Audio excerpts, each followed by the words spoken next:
Right, hello. Hopefully you can all hear me. We are live, it would seem, although I am playing the wrong thing.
Right, hopefully now you can see the Atlas dev kit on the screen. Bit of cock up, I was actually playing in the Arc one briefly and left that loaded.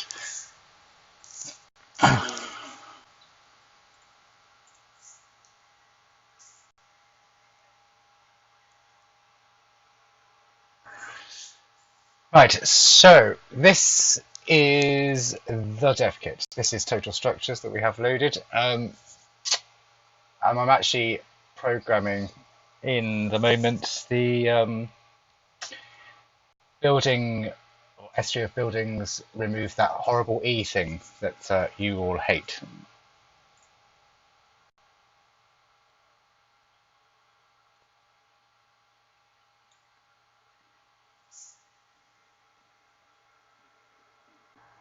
But I don't quite know why I can hear myself, which is uber annoying. It's probably because of this.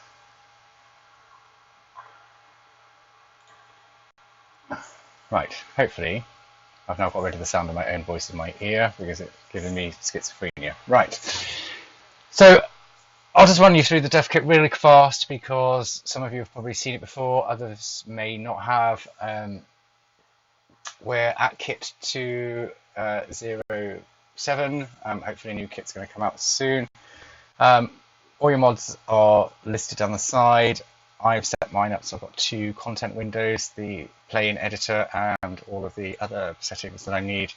Down the right hand side of the screen, I also utilise the screen to my left and the screen to my right to load other bits and bobs. It's a proper multitasking effort. I've already put the pickup functions into the structure BP ceiling underscore catwalk underscore stone, and I've put them into ceiling underscore doorway underscore stone, and I'm going to put them now into all of these other structures that I'm scrolling through here. All of this is the stone stuff that we've added to structures over the last few weeks, and they all need that dreaded E to be removed, which has caused some problems. I know, I appreciate it wasn't an ideal solution that we came up with, which was basically you could run past, hit E, and it would just grab it, which if you're immensely careful, is absolutely fine. But if you're relatively new to the game, and you're hurtling around and you're harvesting and you're right next to your building, you could have accidentally picked up your foundation and destroyed pretty much everything that was connected to it if it was the supporting structure. So we were very keen to get rid of that as a function, but it takes a lot of time to build a load of stuff in the background to be able to pull all of this into the radio menu. So what I'm going to do is just first of all, show that it does function. I'm going to do that by I'm going to play a version of the game in this window here. And I'm going to just cheat a bit because I am going to load up the ones that I did earlier, which was the basics of building, I believe. Have I done the basics of building? Yes. So these are all the structures you can buy by learning them in skills. This is what they look like in the dev kit. They're just blueprints, and then over here is what they would look like when you place them in the world. So everything gets built twice. You have to have one for the inventory component and then one for what the world is going to generate. So the world generates these files, but you actually craft just these few, and then when you hit T, you can get access then to any of these. So I'm going to, because I need these files first of all, so I'm going to hit play. And this is going to play in this absolutely terrible, terrible editor. There's no, if you look around, there's no trees, there's nothing. I mean, there's no ground really to speak of. It's just a checkerboard. There is some water, and I'm going to spawn, unfortunately, right down there. So I'll have to run a little bit. So let me do that quickly.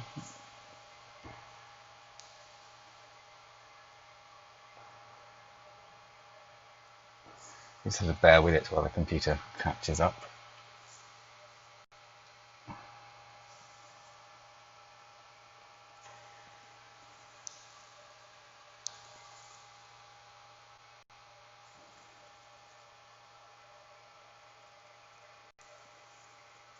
Oh, come on, hurry up.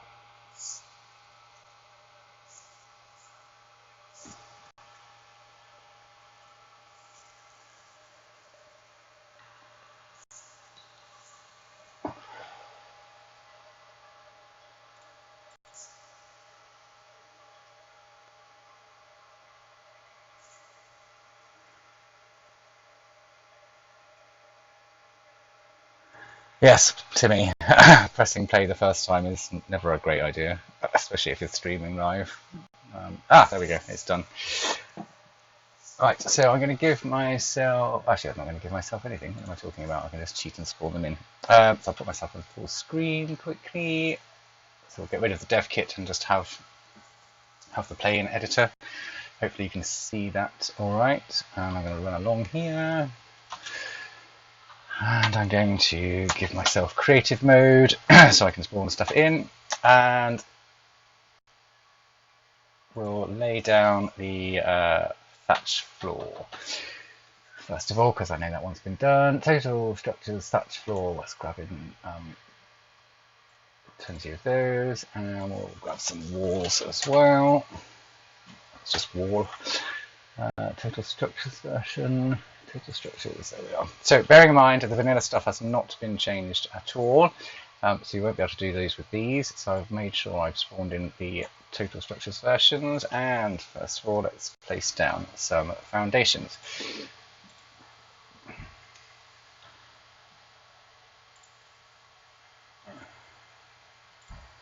And some walls will stick on, and we'll put a window one in there and a door one in there. Right, I will then go and build the ones I haven't done yet, which are the wood. So let's do floors again. We want some total structures, wooden floors, because I haven't done these ones yet. You're going to be watching me do those in a minute. No, we don't want the ship ones. Total structures, wooden wall. La la la la la la. So we'll pop these next to it on the other side. So you'll note I'm not getting very close to them because I don't want you to see it just yet. Now these should snap to those.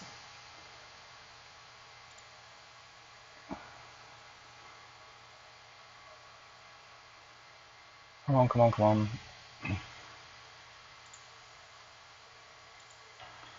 And 4. So what do we have? We had a wall, and then a window, and then a door. Right, so there's all those laid. Now, in the old way of doing things, as you all know, we've all got total structures anyway, as soon as I went up close to this, I could hit E and it would pick this straight up. I haven't changed the wooden ones yet, but I have changed the thatch ones. So if I pop over to the wall over here, you'll see straight away that E to pick up has been removed, and now you have to hit E and hold it, and then you've got the countdown timer to be able to pick it up, just like Demolish. Demolish works the same way. And once it's goes green and flashes, you can then pick it up. And it's the same for, let me just run back. So you'll see this is the total structures. That's gone. Pick up. But with this one, I can just hit E by walking past it and picking it up. So that's what we are achieving with this effort that's come out of Play in Editor now. And we'll go back to the dev kit. So it just shows A, that it works, B, I've already done some of it and stuck it onto Trello. This is all going to be in the Mega Cook tomorrow.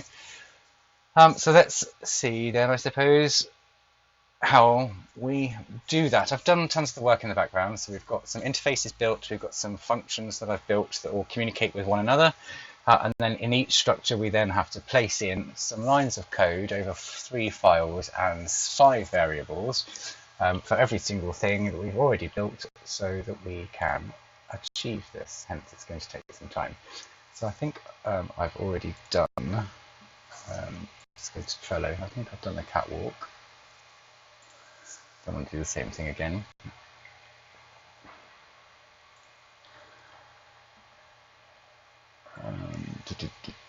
Pick up for history. So I've done, so I need the seeding square next. So I'm going to open up the seeding square, which will open on a different screen, obviously.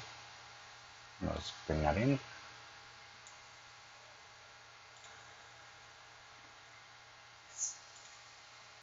Right, so this is what a blueprint looks like when you open it. So this is the structure of a blueprint. So this is what gets placed in the physical world.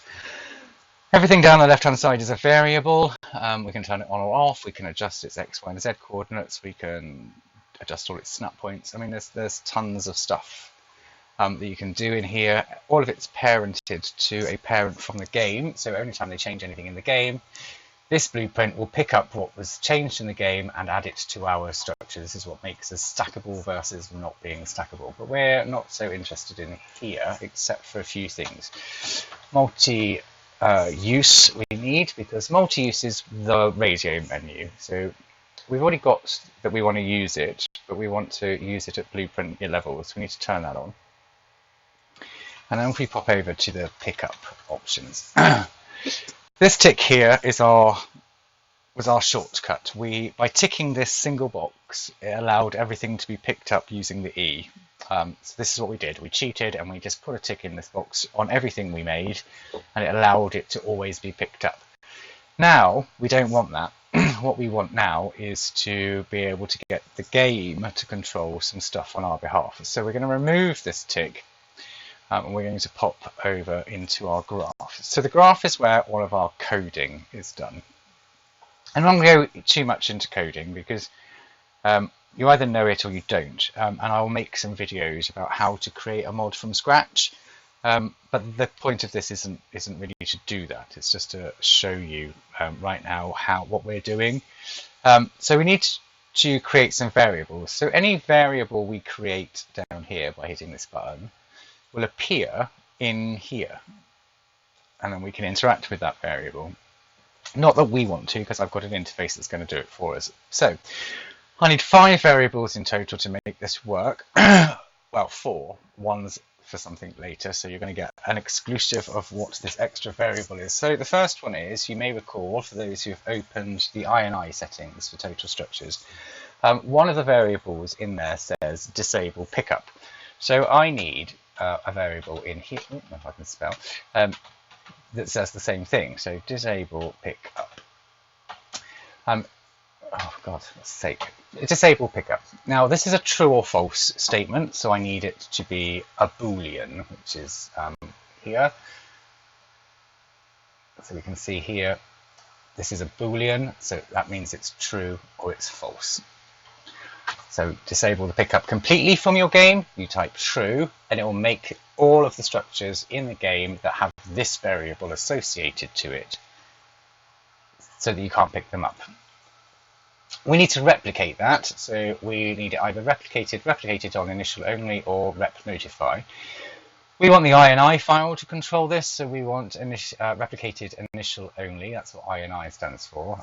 As the server boots up, it grabs all the variables from the INI and passes them to our interface. So we're going to tell it we want that, and then we're done. So we're going to make our next one, which is the important one. So lots of people have mentioned that if you pick up something, when it's damaged, it instantly fixes it in your inventory. Which is not a bug, it's part of the game. So we want to turn that off. Disable pickup when damaged. So we'll create a variable which we can state you can no longer pick it up if it is damaged. So at the moment I want to turn this to default as true, because I want you to not be able to pick up if it's damaged. So I'm going to compile this blueprint. It will give me access to this default value, and I'm going to put a tick in the box to say that it's true. So for this structure, you will not be able to pick up this square ceiling if it is damaged in any way, shape or form, unless you turn it off in the INI files. Now we've got our extra variable, which isn't going to be used just yet, but I need it for something later. It's not called disable. So something to do with the old glass structures. I'm going to be doing something with those a bit later, so I thought I'll stick the variable in here now. Then we want to be able to disable. Why can't I type tonight? Disable pickup after time. So you'll note that historically, you've had that 30-second countdown timer.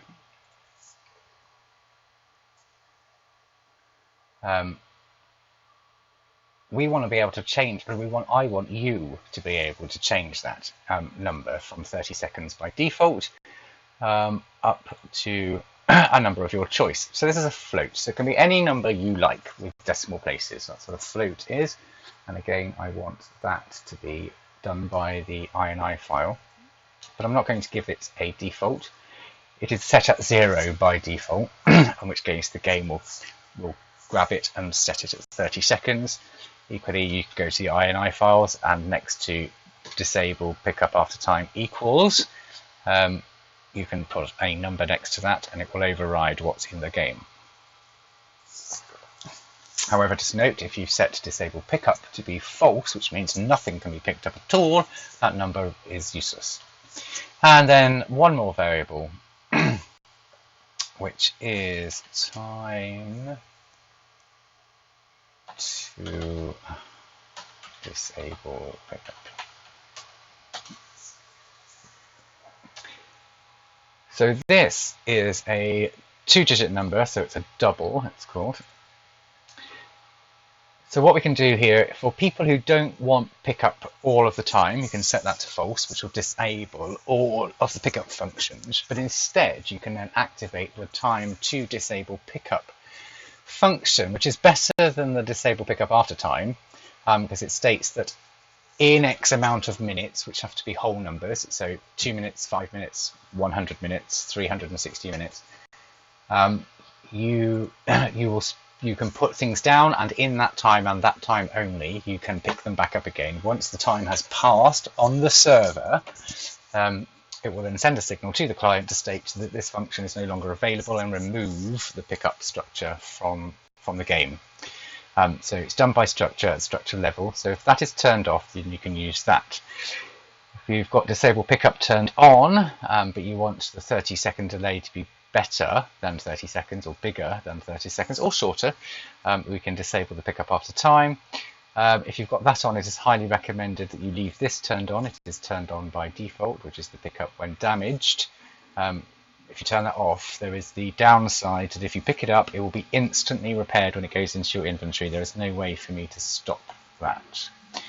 So I'm going to compile this now, which will give me access to all of its defaults again, and I don't need them because I've done the one I need, which is the disable pickup when damaged.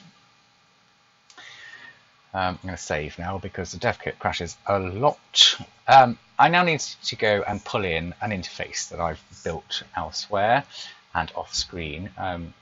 So I'm going to grab this blueprint props, it's called. And over here it says implemented interfaces, and I've got none at the moment, but I want my total structures IE pickup function added into this blueprint, which is a series of commands in the background that tells this blueprint what it can do. Rather than typing the same code over and over and over and over and over and over again, and some of it is very lengthy, you type it once, make an interface, and pull the interface into the blueprint. It can then command anything that that interface has. I'm just going to have a quick peek at the chat window, make sure I'm not missing any questions. No, I'm not. Fabulous, so I'll move on. Right, so you'll now notice I've got a load of variables, and if I pop over to defaults, those variables have just arrived in here, and this one is ticked because I've told it by default to be true. So we can now start interacting with those because the blueprint can see them. And that's because of the interface that we've pulled in.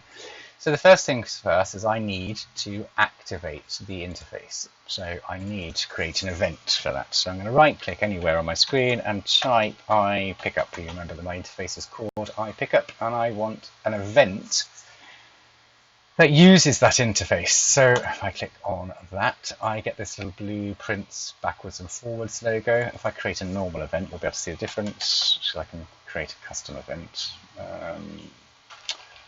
I type custom event, so you'll see this event has no interface, so it's got no way of communicating outside of this blueprint.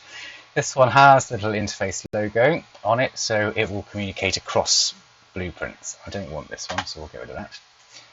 So what I want this interface to do is tell these variables what to be set at, depending on what you have written in your INI files. So the first thing we need to do is to set these variables.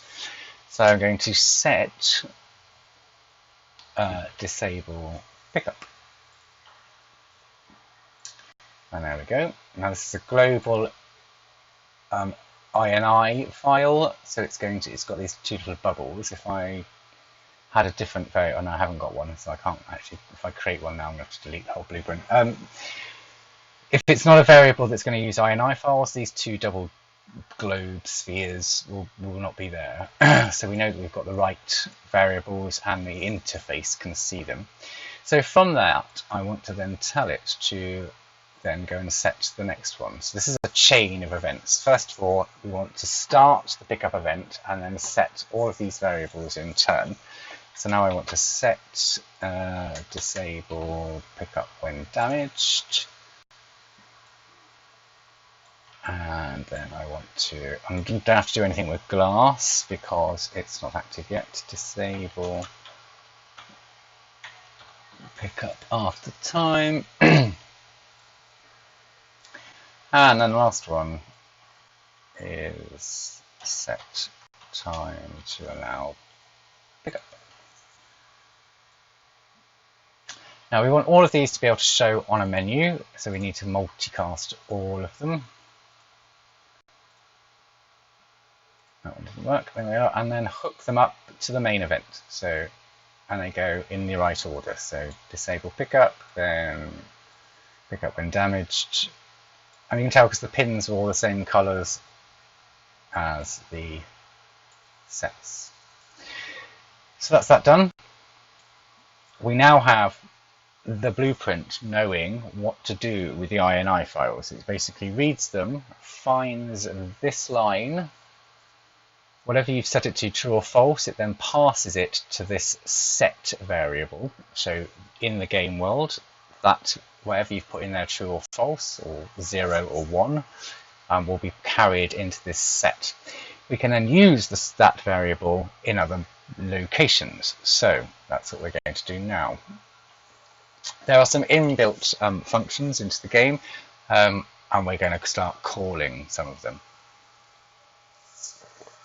First one I need, let me just save because DevKit crashes all the time, is BPIS allowed to build. So there we are, I need that. And this gives us some predefined nodes, which I need to keep.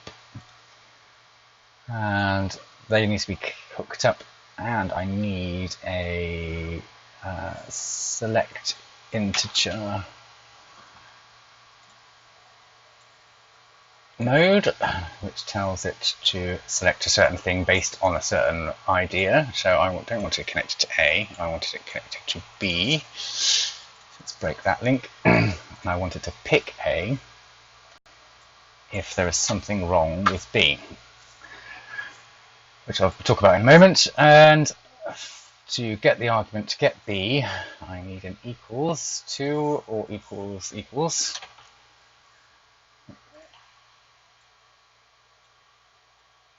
-9 there. So if this function is not equal to -9, it will pick A, which is 1, which is just mathematical equation for something that's going on in the background. So we're never going to set a variable in Atlas or Arc for that matter to -9, because we always want it between 0 and 1. So if it's -9 or any minus number, if it's not equal to or equal to -9, it's going to run this integer node here. I'm pointing at my screen, and of course you can't see this one here. Because this has failed, this red line will fail, it will order it to pick the number that is in the top A. If it doesn't meet that criteria, it will pick B and send that to the return node, and it will still end up on the radio menu, which is what we want. So it's like a fail-safe almost. So even if you cock up your INI file, this will protect you by stating, always add this to the radio menu now. It's basically what we're asking it to do. We then want to get the multi-use entries themselves. And this is what builds the actual menu that you see on your screen. So you'll see straight away I've got errors. Error, error, here and here. That's because these two nodes cannot be connected directly to one another. It needs some stuff in the middle. So the first thing we're going to do is delete. Is to break the link between the two. It won't get rid of the error, however, until we compile it. So again, I've built another handy little function in the background called tsadd multi-use entries. So this is what builds our menu. So it has a load of arrays of all the entries that can be coming in, and the entries coming in come from here and from here. So all of these I need to pull into here. So we have this multi-use entry, and I need the array to connect it up to the array. And on the outward bound, I need the array connected to the array. So PC is not your computer, it's your player controller, so that's you. So I need it to show on your screen as a client. And the structure that we're talking about is the structure you are placing. So I need to create a reference to that, which in this case is going to be this up here called the square stone ceiling. But we don't have to type that, we can just say pull in yourself. And then you'll note that all of these look amazingly familiar. We've created these already.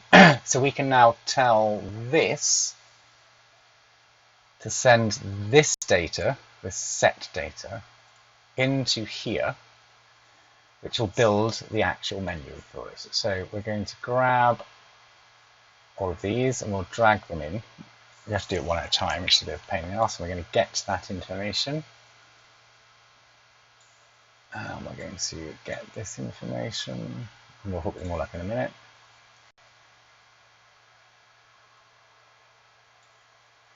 And it's glass.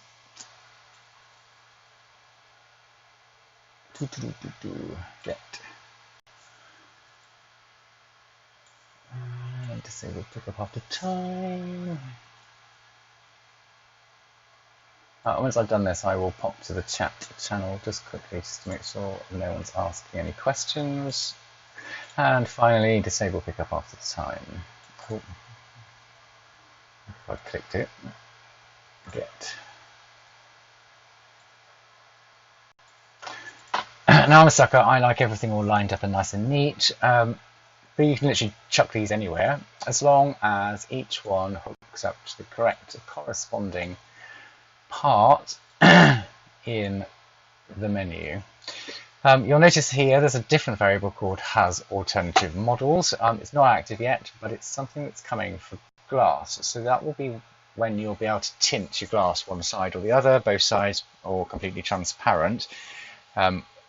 If that particular structure has the variable is glass and has an inside and outside glass panel, this will be able to activate on your menu to go make the inside tinted, which means you will be able to see, you won't be able to see out, but people will be able to see in, make the outside tinted, which means people won't be able to see in, but you can see out, or make both sides clear, in which case you can see out and they can see in. And that will be done on the alternative model. So I'm just putting that in now because it will save time later. You'll see that I've still got errors here and here, but the minute I do this, which is compile, those two errors should disappear. And down here, it should tell me that my blueprint has been compiled successfully. And yes, that worked. Now is a really good time to save because it worked. I'm going to pop back over quickly into here, make sure all of that is fine, and then load up the chat window again. Gosh, having all these screens open is crazy.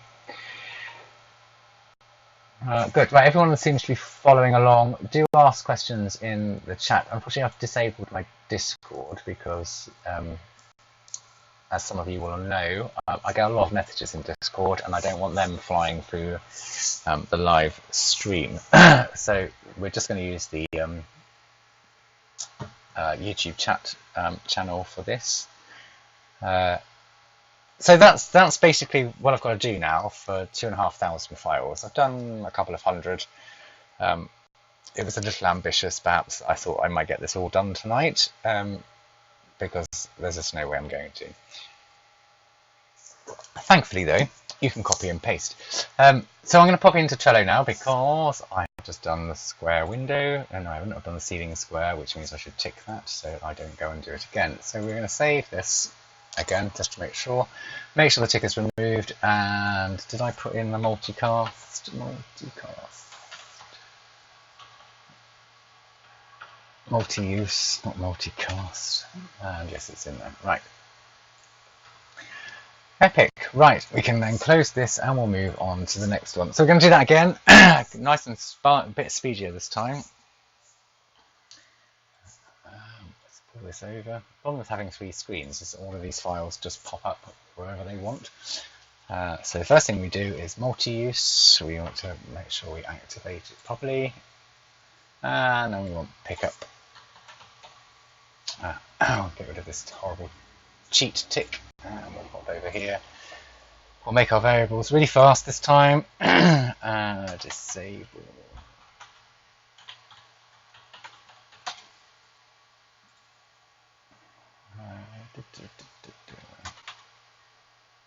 Disable pickup. Then damaged.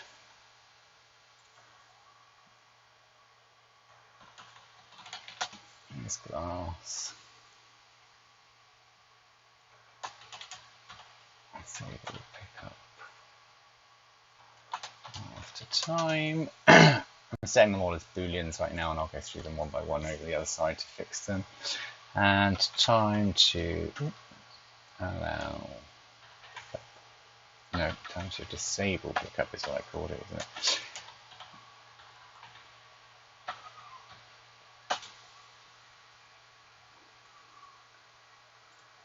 So I want you to be replicated on initial.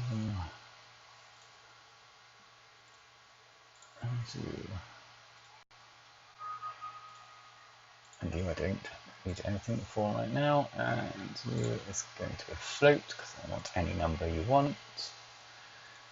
And done by AINI, and you are a double. Yes, you have to just be 2 round whole number. And then we'll compile it.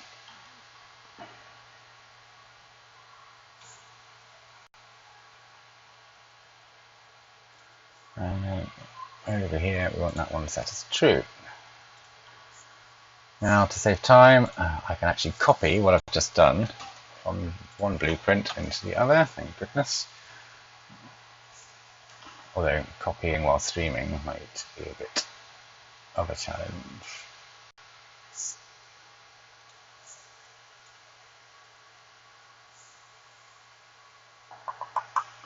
Yeah.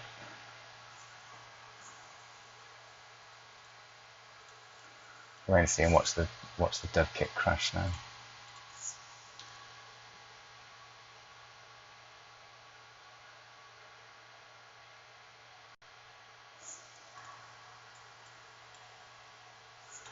Okay, copy didn't work then.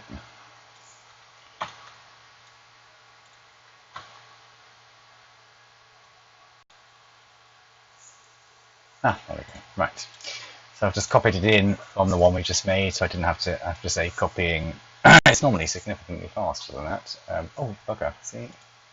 Didn't put the interface in, so as you'll see that none of this has got that little blueprint on it because there's no interface.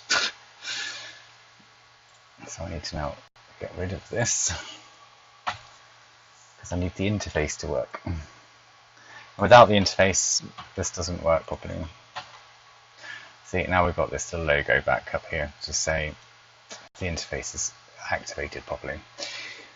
Without that, there's just no way that the pickup would function. It just wouldn't appear on the radio menu at all. We'd have all the settings done, but it wouldn't actually appear on your screen because of this communications link would be broken. So if you're ever going to do an interface link, you have to make sure you load in the interface by using the blueprint props and popping in to the add function, which is just here. And there's all of the interfaces that you've created are available. Obviously the one I've created and used, TSI Pickup, can't be selected again, so it's been removed from the list because it's already added. The mod communication interface is one that's really handy. If you have more than one mod, you can actually make them talk to one another using this mod communications interface. It's something that Grapeshot introduced for us, nothing to do with me, I might add. And it allows one mod to speak to the other if you know the variables from both mods. So you can actually, so like total ships versus total structures, I own them both. And because I program very much the same, because it's me, I can put the same variables in each mod and then transfer those variables from one mod to the other. So when the shipyard in total ships is ported into total structures, the two will just function as the same entity, despite the fact they exist in two different places. One will just become the other. So we're going to put that in hopefully tomorrow for this mega patch that we're going to do. Fingers crossed. So, and that's going to use this mod communications interface. So always make sure that that is activated, and this is how you get this little blueprint image at the top. So we're going to move on again now. I'm going to compile that because I deleted something. One thing you'll note when you'll see me playing with the dev kit, and we'll do more of these with how to start a mod from scratch, and we'll make a basic something or other. I might do it straight after this even. Save every 40 seconds, because when this thing crashes, it takes everything you did with it.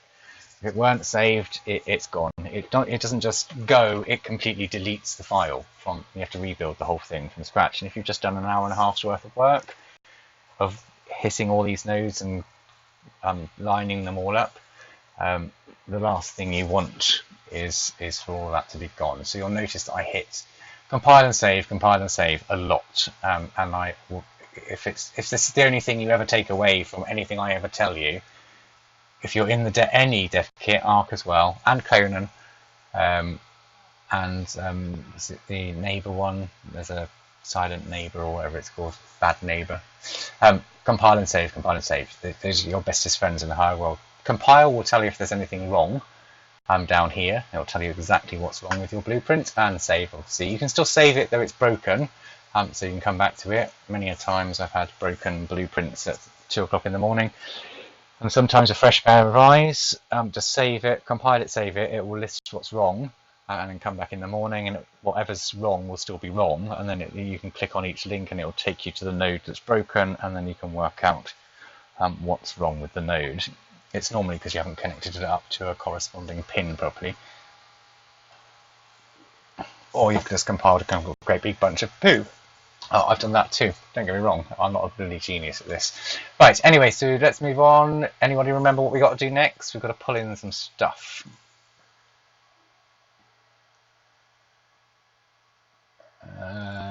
No one's mentioning anything in chat, so I will remind us all we need to pull in some other functions. One is called BPI, allowed to build.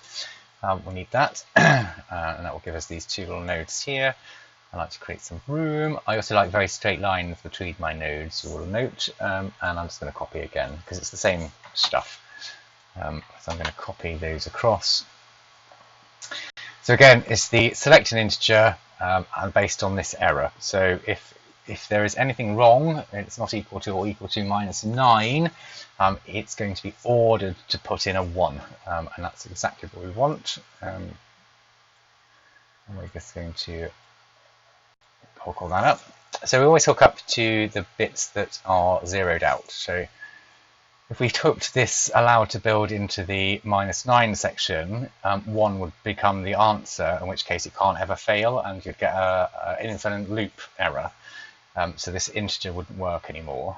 So we want to pick this B because we haven't written a number in, and we want to pick this part of the node here, integer A, because we have written something, in this case -9, into the other one. So if it's not equal to or equal to -9, we're saying pick whatever is in A, which is 1, and then send that to the return node, and that's what we want. We want the answer to be 1. Whatever you do, the answer must be 1.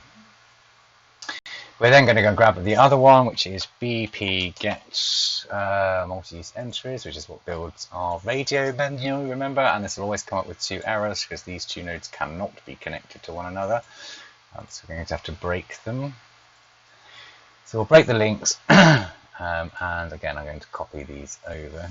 So once you've built it once, it's actually really easy. We're just going to move this here, about there. So these are all connected up already. I like to go from left to right, make sure everything matches up. Player controller, and then into the out and back to the entries. So these are arrays. We'll go into a bit more detail of what these are.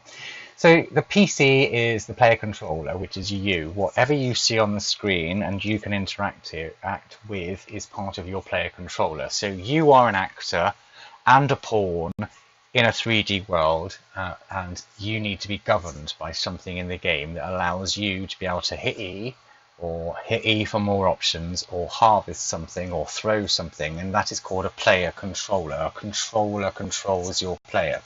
It's hidden in the game, you can't see it, but it's not actually part of your skeleton. It just floats around near you. So we just call it a PC. It's a programming language, and we could type for player controller, but who needs to write that crap all the time? We just put PC. We all know what it is. GM is game mode. So if you're in first person mode, we can have first person GM and third person GM, but we don't write first person game mode and third person game mode because it's just too much to type, when GM works fine. So PC will go into the player controller of the menu, which basically says if you hit and hold E, a menu is going to pop up, and what's it supposed to have in it? It's going to have these entries in it, which is an array, a bit like a database that says if this exists, then show it on the screen. If this exists, show it on the screen, and if it doesn't exist, ignore it. And then everything in our array is to do with the structure we are placing. In this case, it is called a structure BP ceiling underscore triangle underscore stone underscore TS because it's our version. And we're going to say always look at yourself, which is the building component, not you. And then if disable pickup is set to true or false, make sure that that happens. If it's picked up when damaged, make sure that happens. If it's glass, make sure this happens. If it's got an alternative model, make sure that happens. Read the time that you've put in for the disable pickup after time, and read the disable pickup again, and then send those over here to the return value, which is make it appear on your screen. It does that in millionths of a second. I'm going to compile this because I want to get rid of that error and that error. And all being well, it should then tell me at the bottom that my blueprint has compiled, my tick will go green, and I can hit save. We'll pop back over, make sure our default is in. We've removed the offending tick from here, which we have, and we will save it. And another one bites the dust, as it were. So let's go to Trello, and we can now tick ceiling triangle, of which we are now 7% through the stone buildings. Whoop, whoop. Right, let's pop back because I'm sure you're bored of all that now, and I'll come back to that in a mo. Let's go and look at something a bit more interesting. So something you haven't seen yet is this bad boy. Where did I hide it? Crafting station inside it. Blueprint maker. So exclusive to the watchers then of the channel.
Right, hopefully you can all hear me again.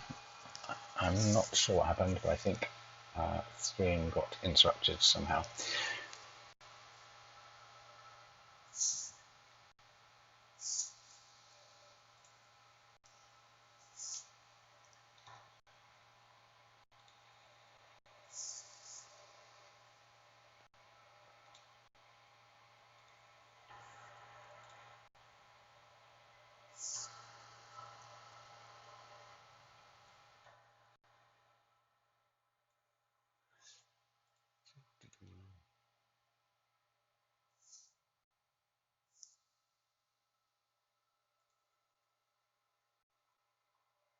Right, anyway, let's carry on.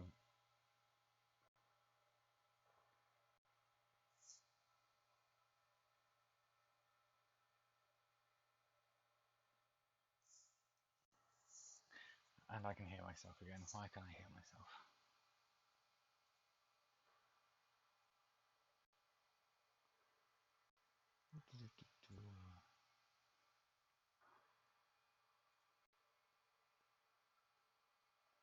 Right, hopefully that's stopped that.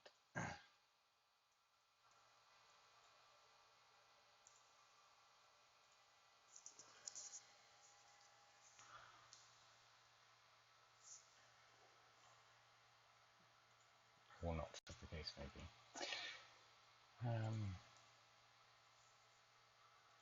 Well, I'll have to carry on with me listening to myself because I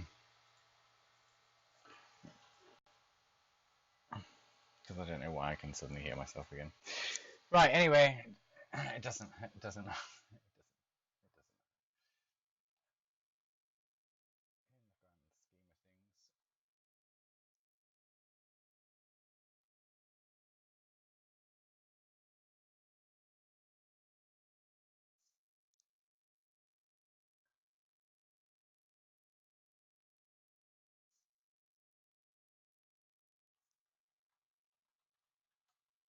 the grand scheme of things. Oh, Avengers here. Right, anyway, so let's crack on. I'm gonna show you, I'm gonna go back shortly and carry on with the old pickup items, but that's probably incredibly boring for you to continually watch over again and over again. We're gonna play with something a bit more complicated. And that's the blueprint maker, which you'll be able to see I'm in.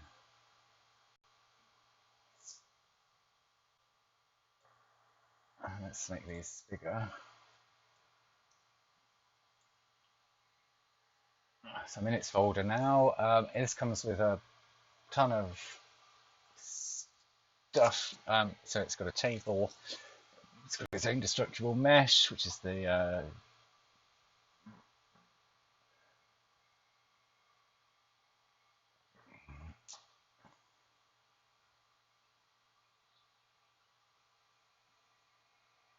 which is this the destructural mesh is down here. This file here.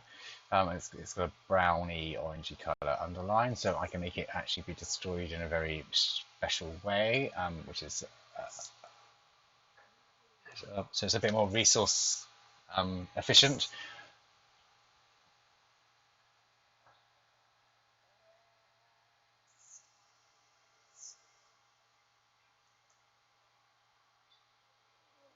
Here is the item that goes into your inventory and is learnable by the skill.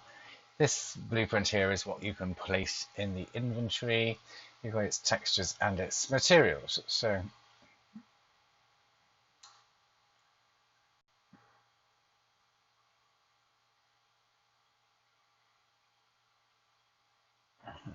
the textures I've got here are this gorgeous multicoloured effort, which is probably absolutely meaningless to you, but this really tells that, and that how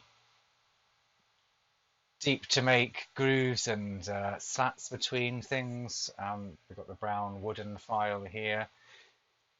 The layers, so this file and this file work very closely together. So where there's blue and blue here, it will get a very deep gouge. Where there is more yellow, more green, more red, it will pick up the yellows, greens, and reds and blues from here.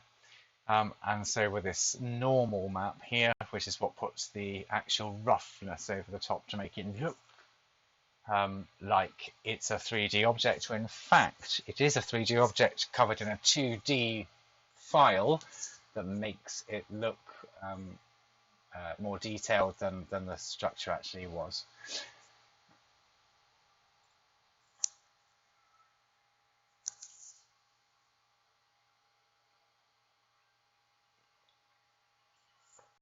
And then over in the materials, we've got then some files, which is if you were to wrap our 2D image around a 3D object, like a sphere in this case,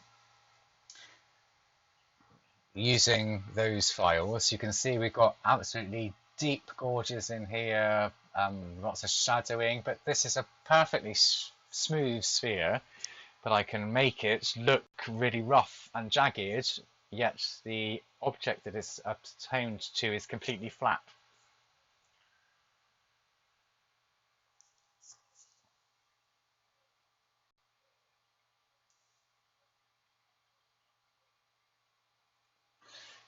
So that's just some of the ways we can optimize the game, and we are thinking ahead for optimization. So I build textures and materials and meshes.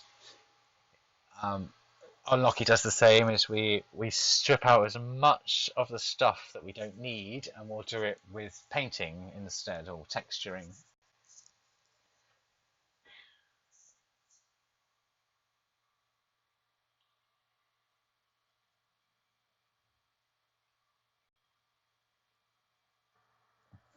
So anyway, this is the Blueprint Maker. So just to go into what the Blueprint Maker does, until we're in a position, and we're not there yet, and I know these things seem to be taking forever for you guys,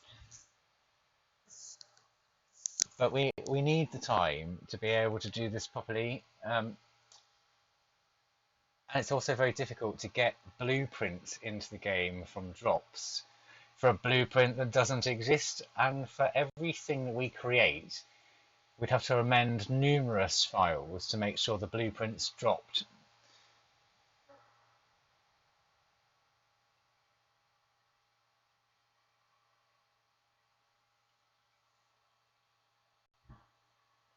So to that end, what I've decided to do for now, and it is a mod and you don't have to build the structure, is create a table that you can build a common something or other, place the structure into the table, and it will then randomly from a seed generate how many resources you put in to the table to convert it into a higher level blueprint. It will destroy the structure and give you a blueprint of a better quality. And then you can build that and then put it in again and again and again. But just remember, each time you put it in as a higher blueprint, you're going to need to put more resources in to get a better quality one out.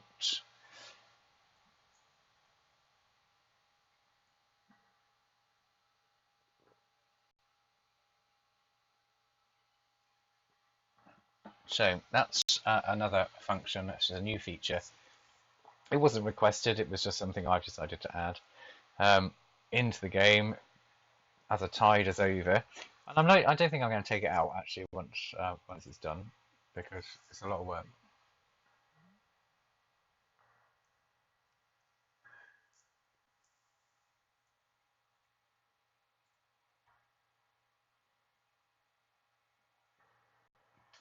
So I'm going to show you this working now. Again, we have to push that play button again, as you know, that goes well. So at the moment, all it will make is a common blueprint.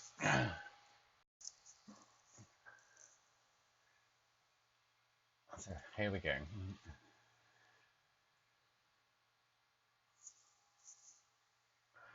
So let's hit play, and I'm going to place one of these structures. I'm pretty certain I have to put it on. Oh, that was quicker this time at least.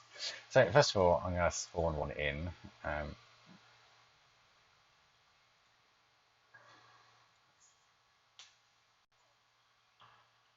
Oh god. So let's run over here. Oh, typical. I always see how far it is. I can jump right. I'm going to GCM myself. I'm going to place some foundation down. So there's the blueprint maker.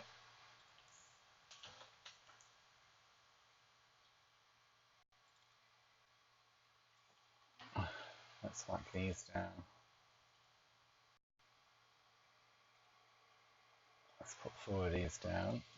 So again, we've done the thatch. So remember, we can't hit E to pick these up anymore. We have to hit and hold to pick it up.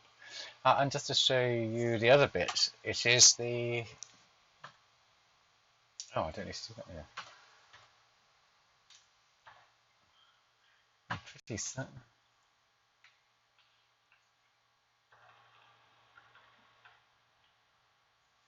So let's grab myself a hatchet. I'm going to pop that in here. I'm going to smack one of these just to show you that the broken, when broken, you can't pick it up. So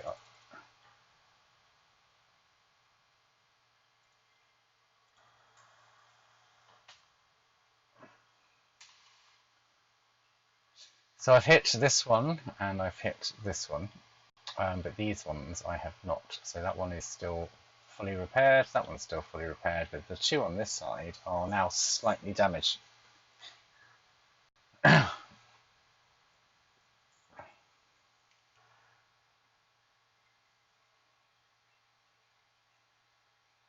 So what is it? I'm just going to check the side, and if we look, it says pick up, and you can't pick it up. It's grayed out. You can't touch this one, but it's still got this stupid repair timer. So,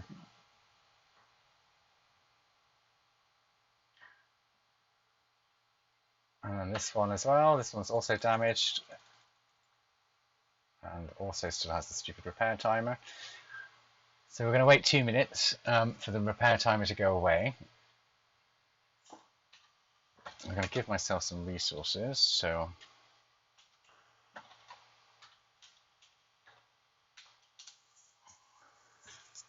giving myself the generic amount of resources needed to be able to fix something.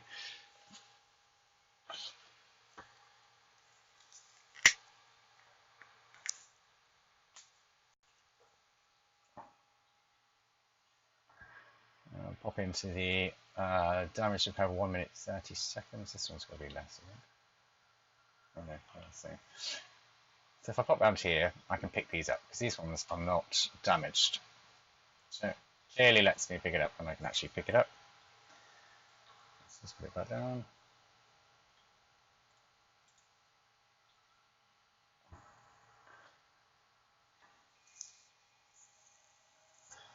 So we've got a minute left on this one.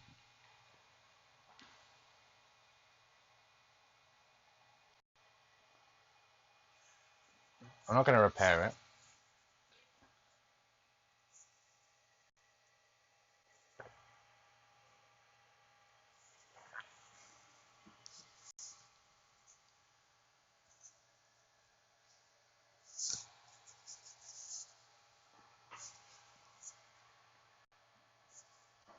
Thirty seconds.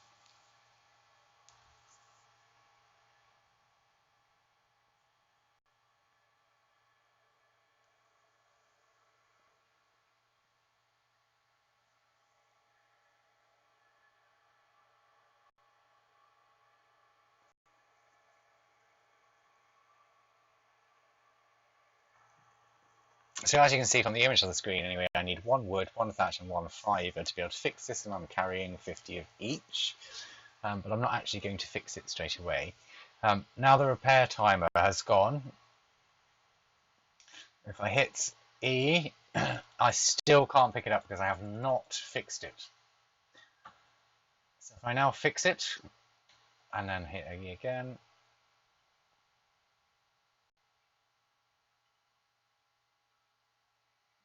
oh, and then I can pick it up. I'll pop it back down because I'm going to need it. So again, this one is still damaged, so I still can't pick this one up, but I can repair it. So I've repaired it, and now I can pick it up again.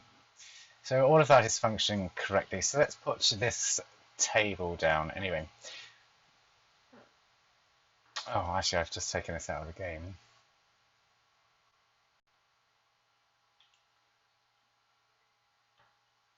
Actually, I can't put the table down because I removed it from the game.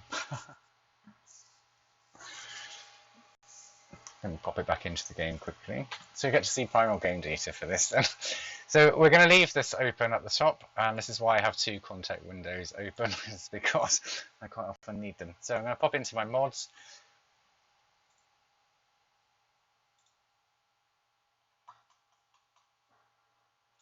I'm going to open up Primal game data. So Primal game data is the guts and gubbins of the game. Everything in here powers the game. So we're going to pull Primal game data onto the screen for you.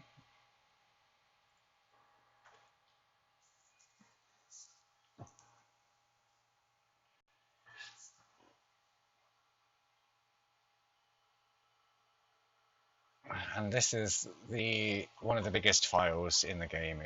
It takes about 12 gig to load this up, and it's, as you'll see, it's just massive. It is everything in Atlas.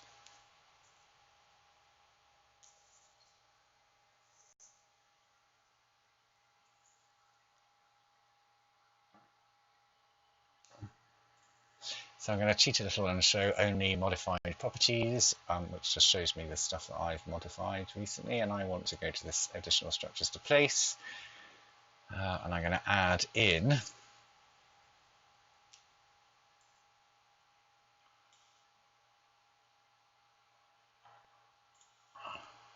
put it the blueprint table. I'll save that, or minimize that, and now we can go and play again.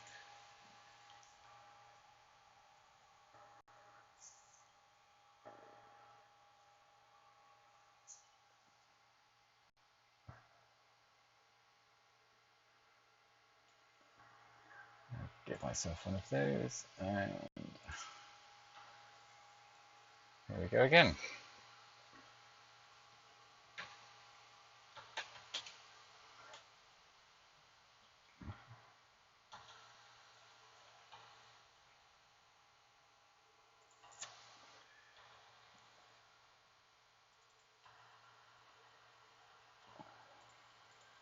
It's going to lay enough foundations to be able to stick it down. It's not very big.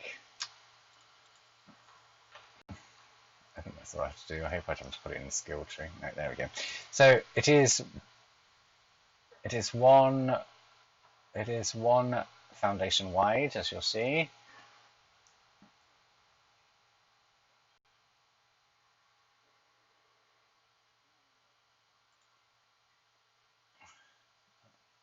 Oh, and it's a little bit high. Okay, so I can fix that. But anyway, so this is what it looks like. It's got a sextoy, a couple of notebooks, a skull with some candles, a chocolate box, and a dagger.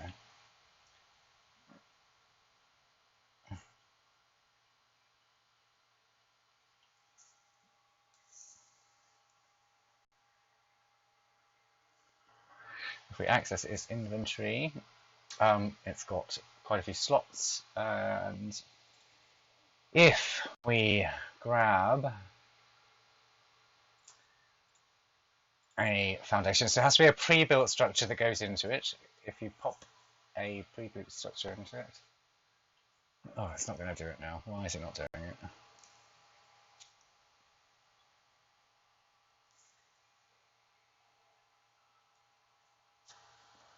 There should be a button here that says craft blueprint. What should I do with that? Should I delete that? Or do I need the skill?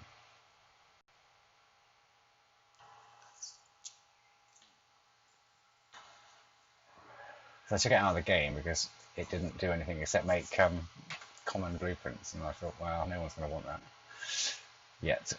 Right, so let's go and have a peek. So let's have a look at the code.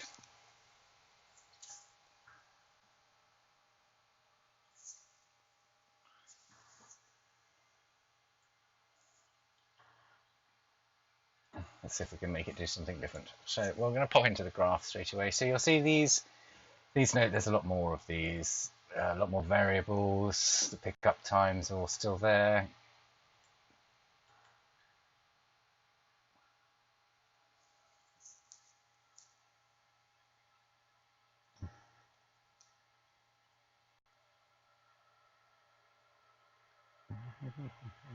Yeah, that works. I'm just looking through to see. Can make blueprint. Ah, can make blueprint.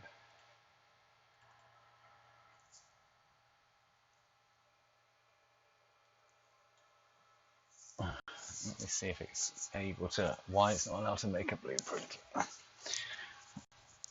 I might have actually removed some of this. I had to roll my dev kit back a little bit this morning.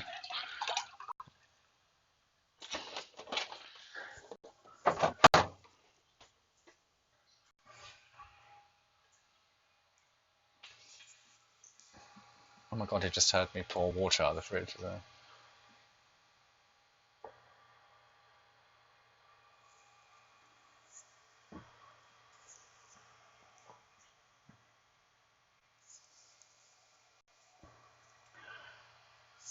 Oh, we have this a lot. Right, whilst my computer is catching me up, let me see. Yes, Sven. Sorry, I went quiet because I can hear myself in my headset, which is proper annoying. So I turned my microphone down, and that wasn't a good idea.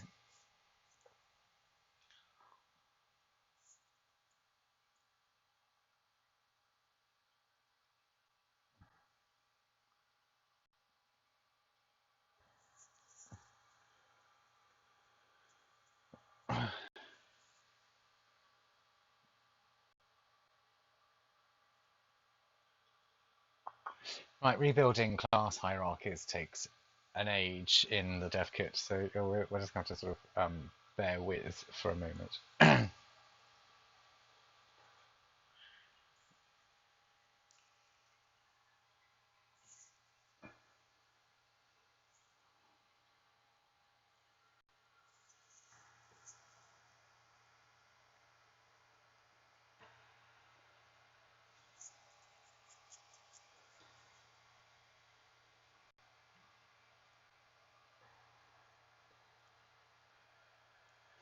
And it takes even longer, I think, if you're streaming.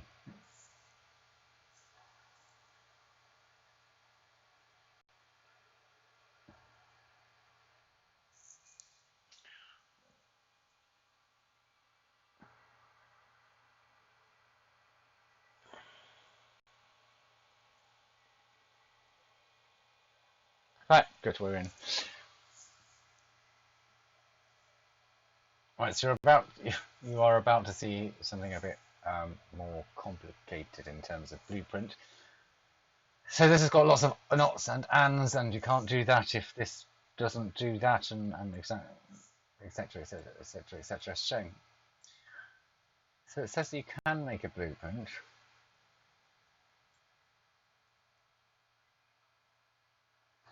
So what we're doing here is we're grabbing an item, we're placing it into the structure, and whatever comes of the blueprint or it comes out of this, can you make it or not? And then it's saying if it is already a blueprint, then you cannot turn it into a blueprint because you can't use blueprints. It's also stating that if it is, I've gone with tech because that's from Arc. If it's a tech item, then you don't allow tech items, then you can't turn this into a blueprint. Because you can spawn stuff in from Arc into Atlas, you cannot then spawn something in and put it into the game and turn it into a tech blueprint and then give it to your mates. So as an admin, you wouldn't be able to spawn something in. So you couldn't spawn in a tech outfit, stick it into my blueprint maker and turn it into a blueprint to give away. So it wouldn't work because it says you're not allowed to.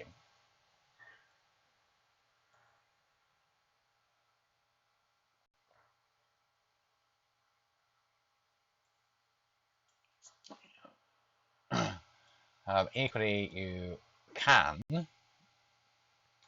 put a structure in, which is what this purple node is, this target structure to build.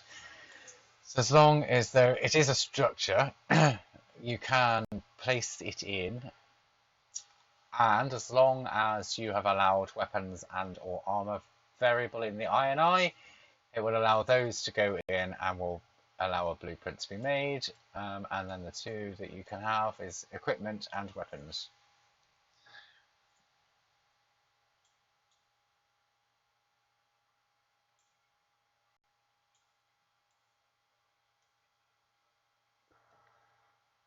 So lots of confusing sort of looking stuff going on here, but it actually all makes sense. So if it's already a blueprint, then you cannot make a blueprint from a blueprint. If you've spawned something in from a different game, Ark in this case, there's a tech item, and you have not allowed tech items from Ark to be spawned in, then those two variables would fail, in which case you can't make a blueprint. If it is a structure and it is equal to a structure, then you can build a blueprint. If it's equipment or it's a weapon, then you can build a blueprint.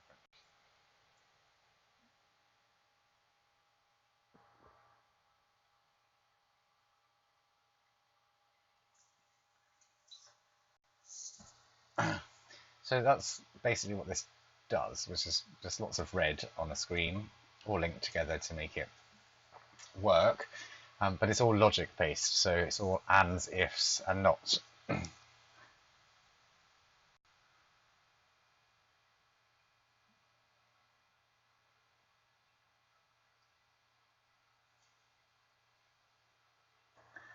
So let's go to that. Actually, we're not going to.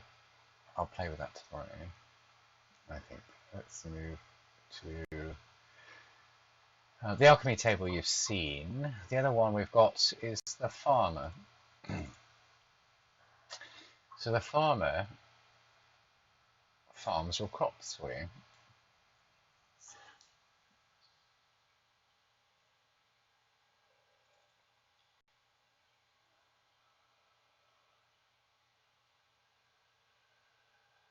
Well, he doesn't at the moment because he's not in the game, but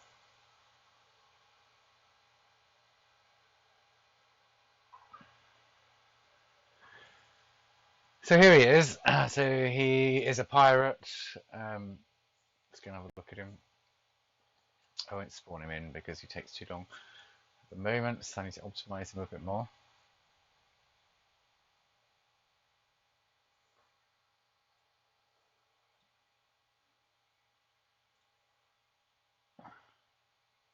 So he has a collision cube, so you can't walk into him. And there he is, and he's looking mighty fine. Let me zoom in on him. So he's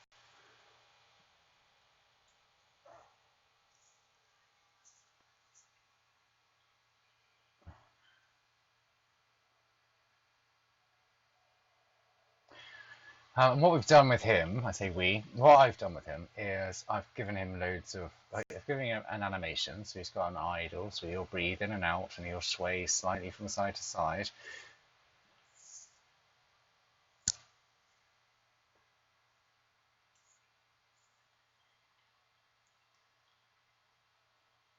He'll look left and he'll look right and up and down. I have to raise his hat up a bit, actually. Let's do that. There we are. So that's that done.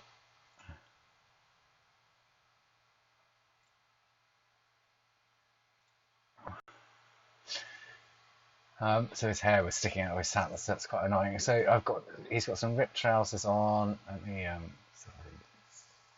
reposition my viewport. There we are.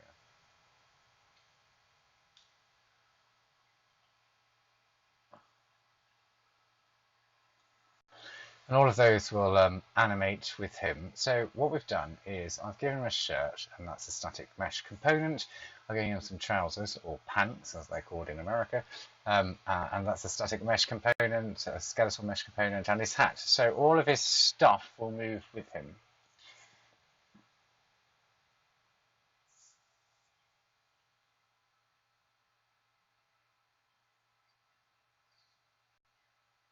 And then when we move over to his BP, his graph, because he's technically a structure, we still need to be able to pick him up. So this bit up here will look very familiar to the guys at the beginning of the stream. So this you've seen before.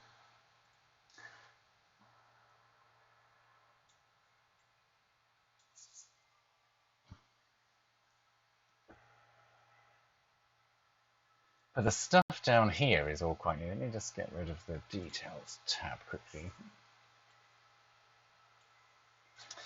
So we've got some other functions here and some timers and some new events that don't have that blueprint effort just up in the top corner. There's no interface for this.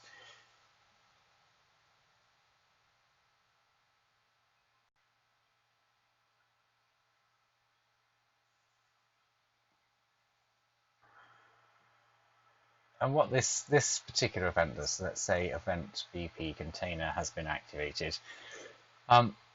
We go handle the animation. So you, via INI file, will be able to switch his animation. So if you want him dancing, we can put a dancing animation here, and then rather than just standing there breathing in and out, he will dance on the spot.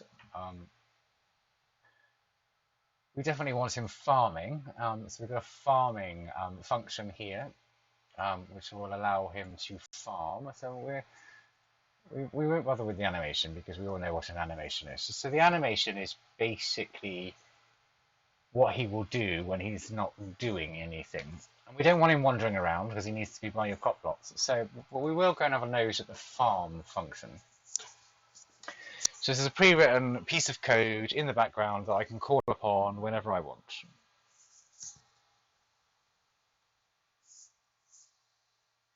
So what the farm function does is answers on a postcard. He will farm your crops, basically. So this little chap, once this loads,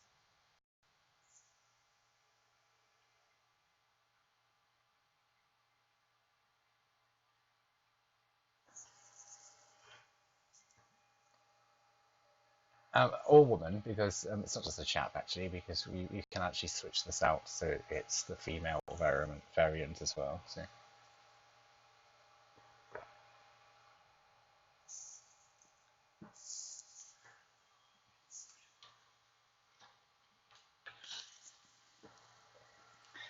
If it ever loads up my farm.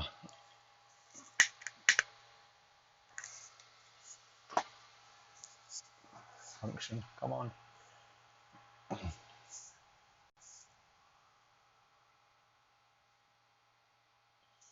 So what farming does is essentially, once it does load, I'll be able to show you it on the screen. But what this guy does is he has a scanning range, and he will find fertilizer wherever it might be. It could be in a tame, it could be in a storage chest, it could just be poop on the floor nearby, and he is designed to pick it up and put it into a crop plot. Once the crops have been fully grown, he will then harvest them and then pop them into a storage chest of your choice.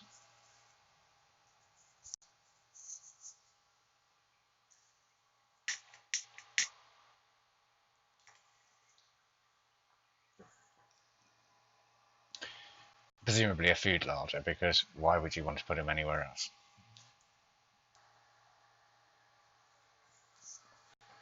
I don't think that's worked. No, there we go. Right.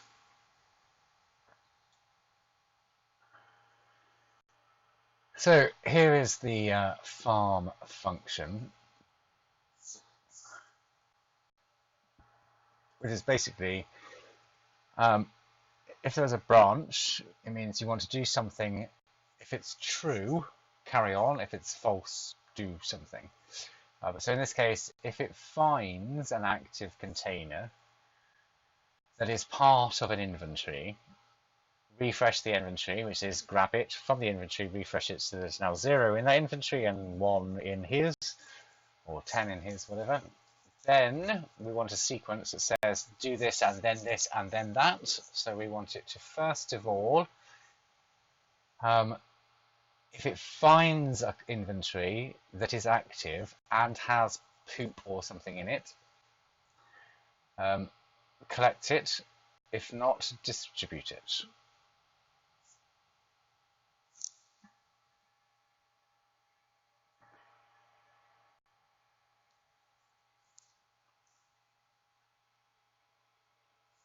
And that's all it does. And then it just keeps looping around. It just keeps doing this. He keeps doing this over and over again on what we call a tick.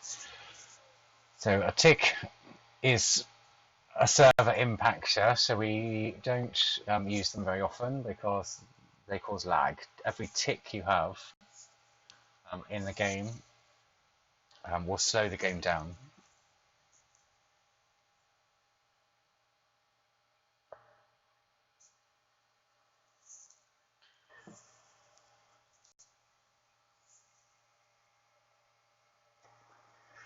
Right, so that's the farmer anyway. So I'm not going to pull it. I'm not going to make him do anything because there's no point right now, and some things still need to be a surprise. So what we're going to do now, we've got the hitching post as well, but you all know what that is because we're basically nicking it from Structures Plus.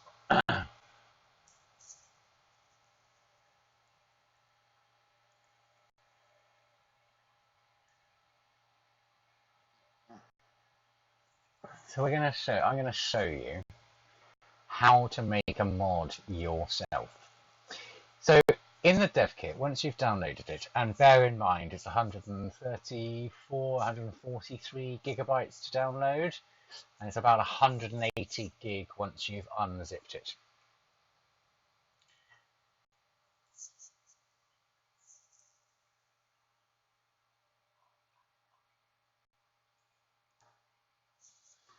So you're going to need a relatively good hard drive to put it on, and then NVE is probably the best, or at least a solid state drive.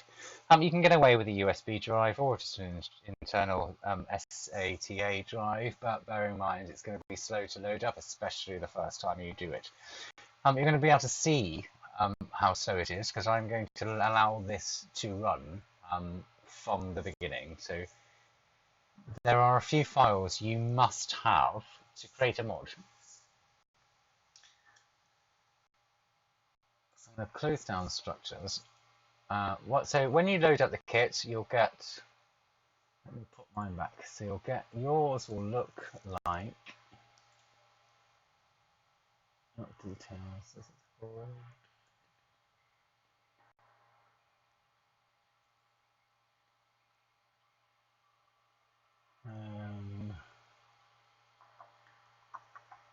What's in the top corner normally? I've even forgotten what it even has in the top corner. It's not that.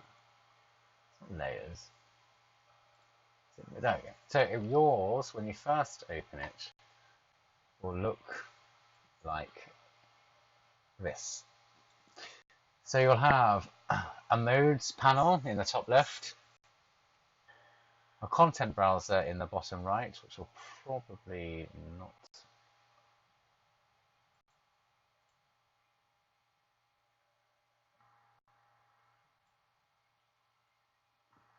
Your play and editor screen viewport in the middle, and then your scene outliner on the right. Now, we don't need this unless you're building a game from scratch. You do not need the modes tab, so it's actually better to get rid of it. Oh, great! Now I've got rid of both.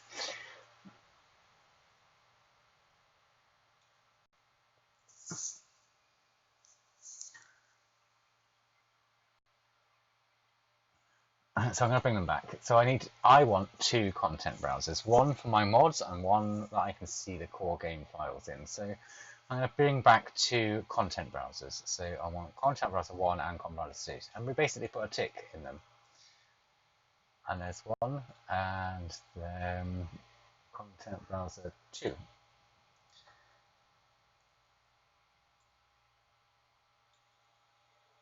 Let's get rid of.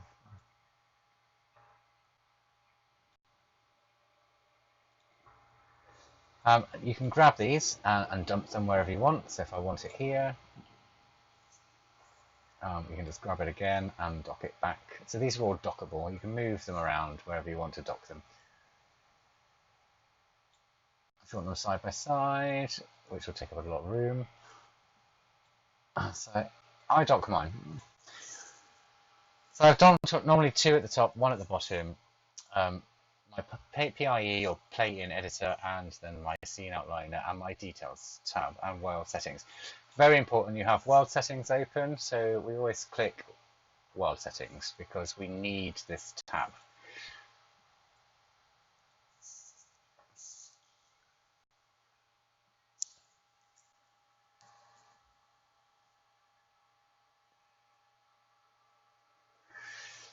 In then your content browser, 1 or 2, doesn't really matter, this is this one or this one, you'll have a folder called mods. Everything you build for a mod must go into mods.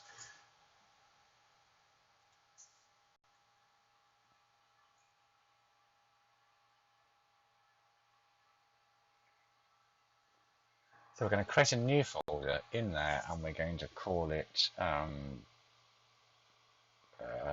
YouTube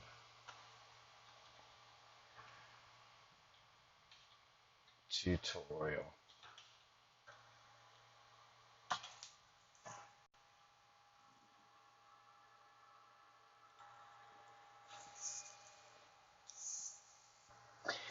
It's also very important now to remember that you cannot have an empty folder anywhere in the dev kit. So if we were to close the dev kit now, with nothing in this folder will be deleted.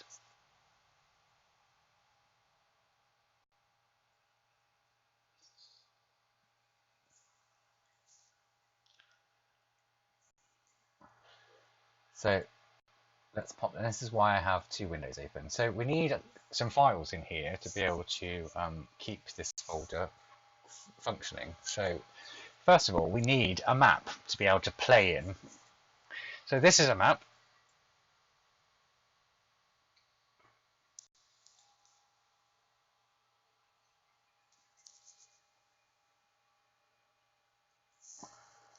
So your map is available in, and there's several to choose from. I'm going to use the other content window. I'm going to make sure that I'm on game. So I want to search for a map. So I want to search for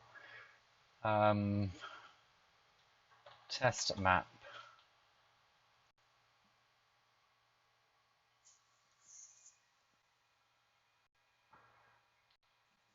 I didn't think I spelled that right. Map area. So test map area has no ocean. Well, it has a very small piece of ocean in it. So if you're building something that requires ships to be built or the ocean, then you need to type in ocean test.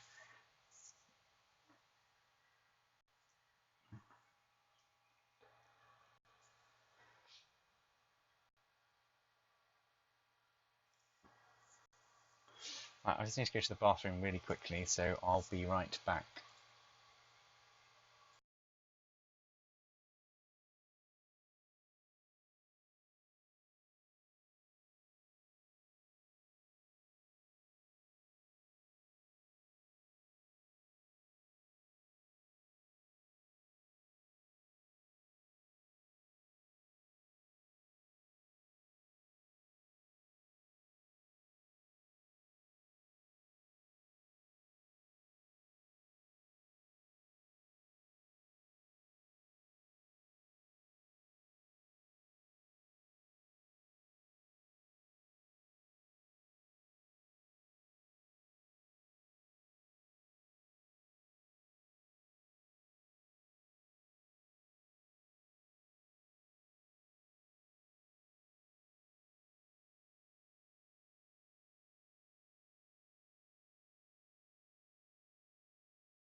Oh, I'm back. Apologies for that.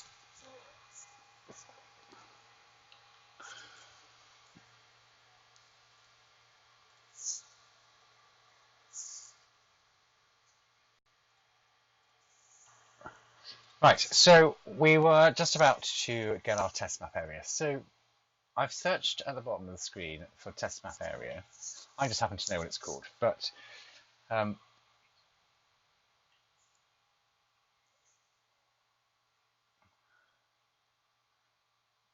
And this is the map I want. Because we're not going to build anything that needs ocean, but if we do need something with the sea, we can put in ocean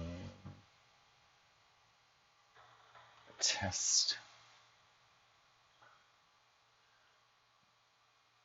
We can grab this ocean test map. So anything that is a map is yellow, fully level, and it says level on it. So, but what we're going to build a simple hatchet or something.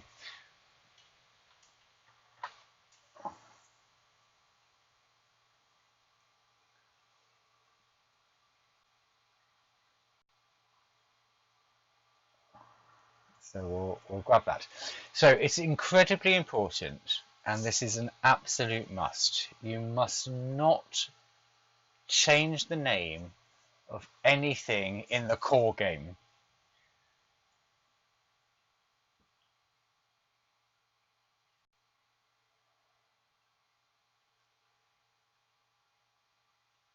So we're going to grab this and drag it to our mod, which is called YouTube tutorial. So as long as this is highlighted, it will then give us some options. You can copy it, move it, or create a child. And we'll go on to children in a minute. Now this map doesn't exist in the game, but we need it to always be in the core game. So we're just going to copy it here to our mod. So we're going to create a simple copy of this file.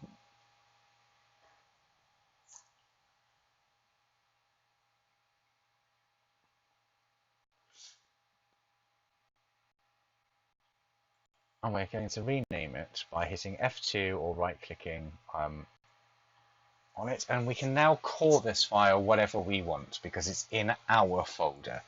We must not change the one in the game folder down here. And we'll call this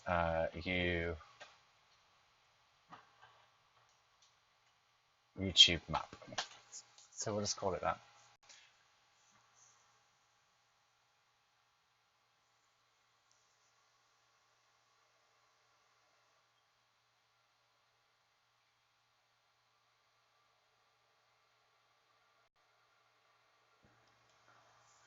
And just let it save the map quickly.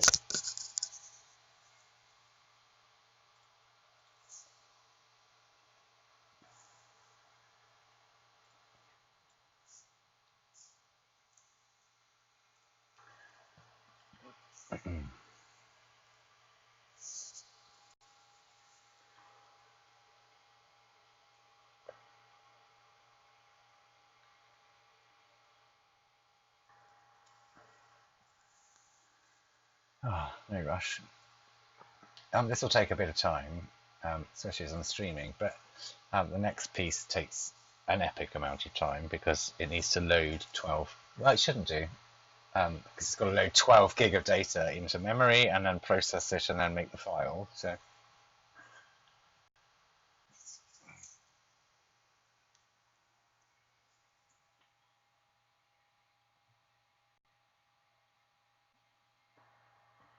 That's the primal game data. And we'll talk then, while it's doing that, about children versus copies.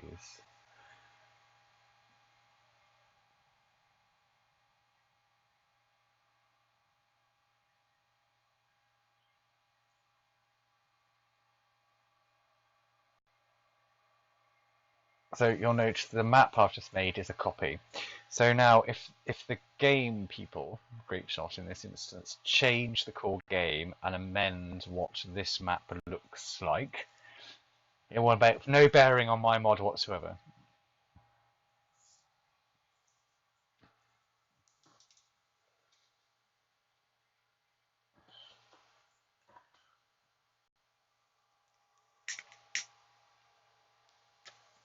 And it's because of that, the map doesn't matter. But if I was to do that with primal game data, we would stop being stackable.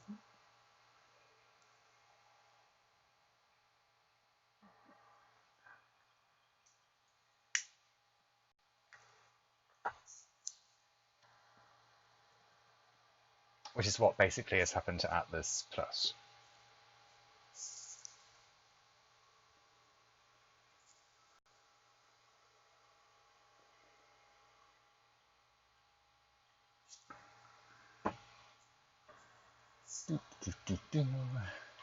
This has never taken this long.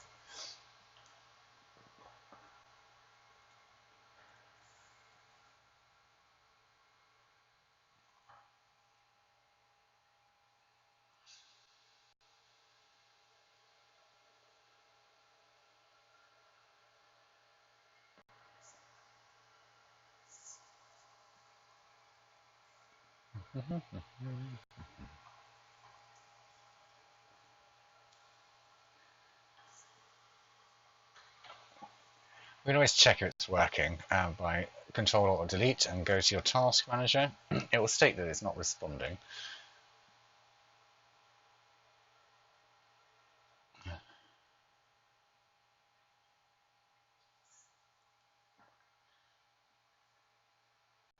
But the RAM is increasing, so it is responding, so it's lying.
Very stupidly, I left Primal Game Data open on the other.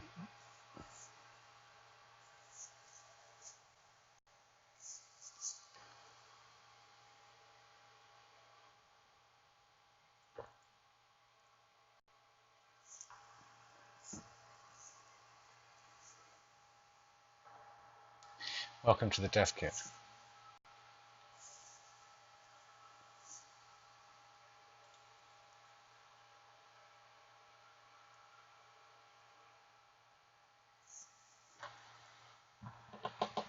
Oh, what's going on?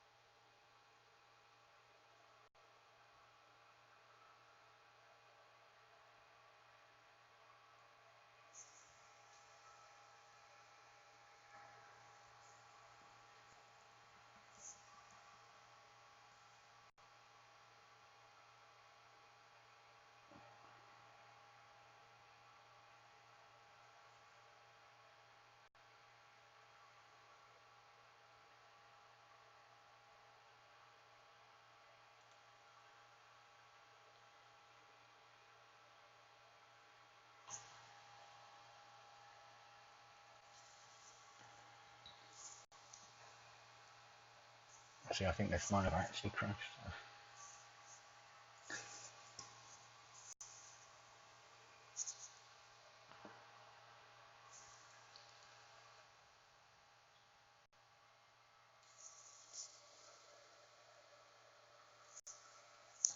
I'll do it another minute because RAM's stop increasing now.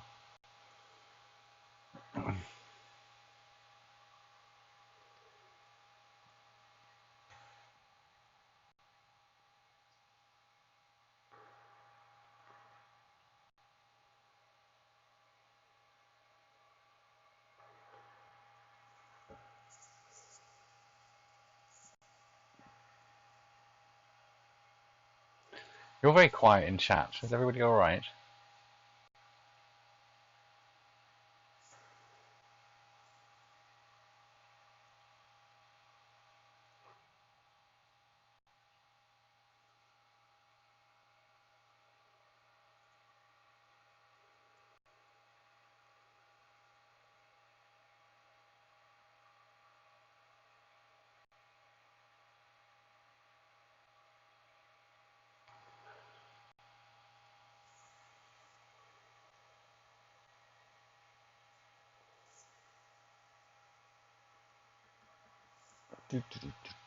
Right, so I think the dev kit has in fact crashed because my RAM is not increasing anymore, and I think I'm bleeding RAM now.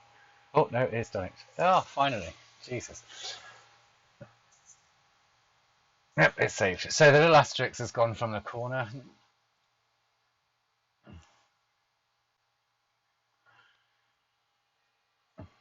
First of all, let's go and close down the bits that I don't need. Let me just save everything else, but just in case we do get an epic crash as a smooth saving. Let's get rid of the blueprint maker from Primal Game Data.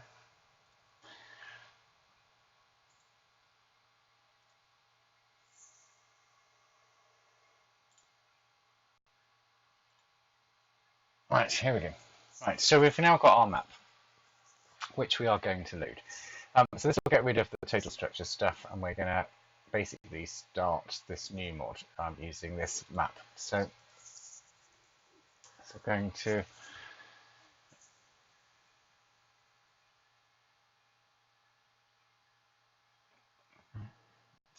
it's going to give us the option to save the files. Whenever you copy a map from one place to another, it amends the map in the core game. We do not want to save that. Although we haven't actually done anything to it, we're going to remove the tick from game maps test.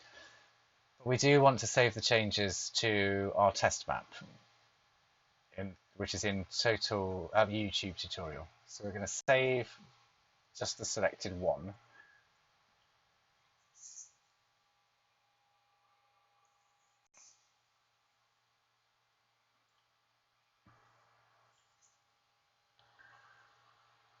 And now you'll see that we're loaded up, and in the bottom corner it says YouTube map persistent. So this is the map we're going to be playing with. It's nothing spectacular by any stretch of the imagination.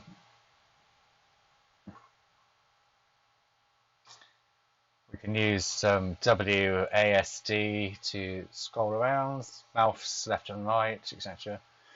And this is it. It's just a map that we can run around.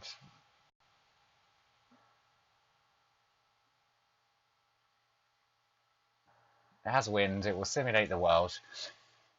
Right, so the next file we must have is Primal Game Data. The game cannot function without this at all, and it's going to take some time to load this. So, might be an idea you get ready to go and get a cup of tea, / coffee, / wine, / beer, / gin and tonic, whatever it is your tipple is. So, we now need to search for Primal Game Data.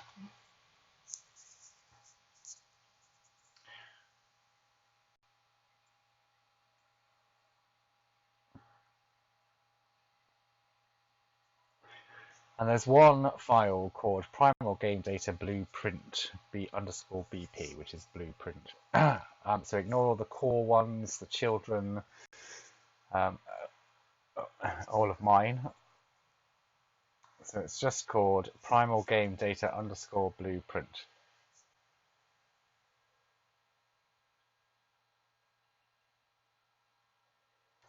We need to grab this, and like before, we're going to need to drag it to our YouTube tutorial folder, or whatever you're going to call your mod folder. We're going to drop it, but this time we do not want a copy, we want a child. Having a child means that if the game gets updated, which the game is updated on a daily, hourly, and sometimes minutely basis, if they change this file, which they will, our child will pull in everything that their parent, so this file, has. if we make a copy, our game will go out, our mod will go out of sync of the real game really fast. So we're going to create a child here.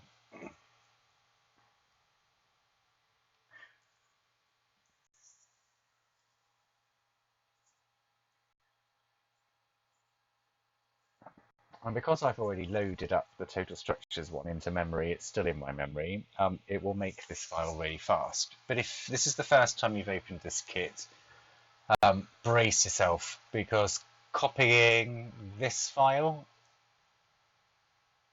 can max out your RAM.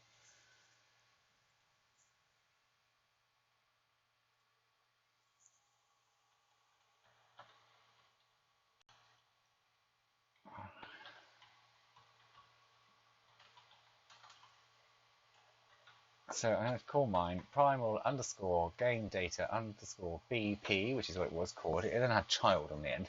It's always a good idea to underscore and then put the name of your mod afterwards. We're going to call this YouTube Tut.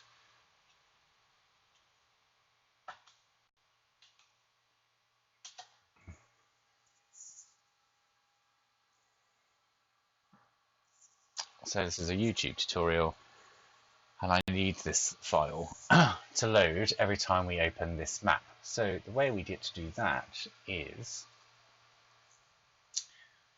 we need to come over to this side of the screen now.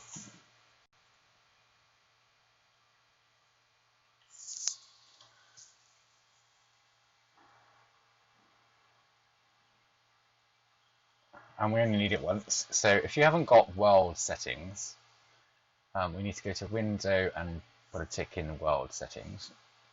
And we just scroll down once this window is open to where it says primal game data override.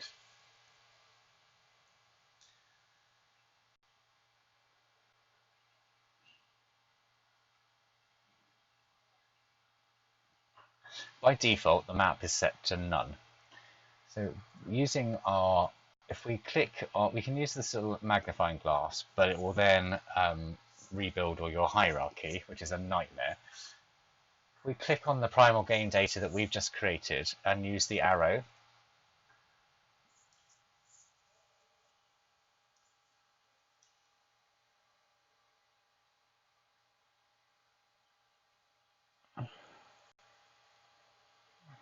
it just transfers the file straight in for us.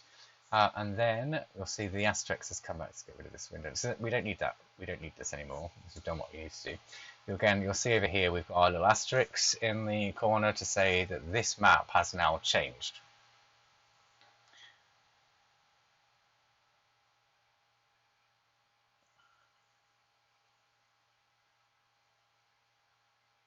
So we're going to hit save to save it.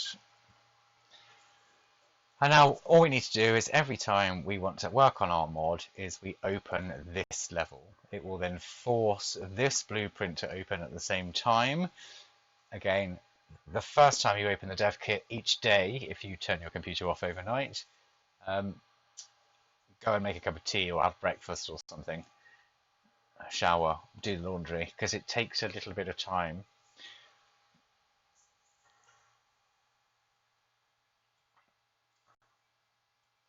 But once it's done, it's done. We don't have to do any of that again unless we make another mod, and then we just follow those instructions again. So we are now in a nice safe space to make a mod. We have our map so we can test it. We have our primal game data so we can load it. Now every mod needs the following things. We need to build something. We need a way for the player to build it. So a skill, and we need a structure to place in the world and a primal structure to place in the inventory. So we must have those things. So we're going to make a hatchet.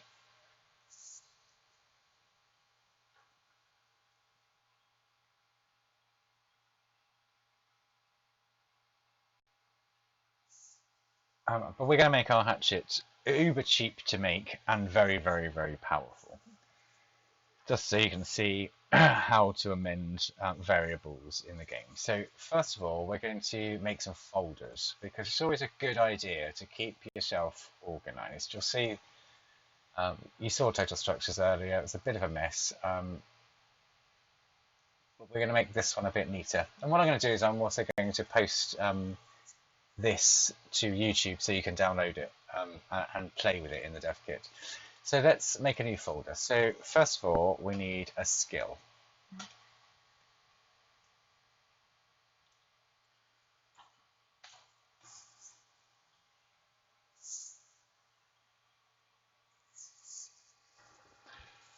So this is how your player is going to learn how to make the hatchet. It's always a good idea to do this first. So in Ark, it was n-grams. We gave everything an n-gram. But in Ark, in Atlas, we need to give the player a skill from the skill tree.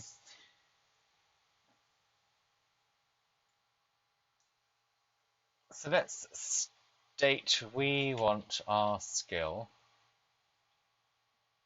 What do you learn the hatchet at the moment? Is it basics of building, base skill?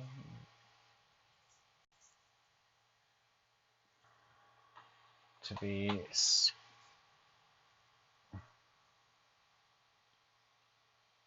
Oh, it's advanced something. Advanced.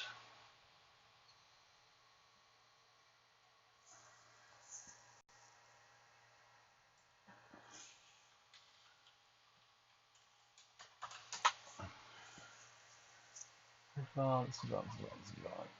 Map maker, no. Armor, no. Anyone feel free to stick it in chat where you learn the metal hatchet.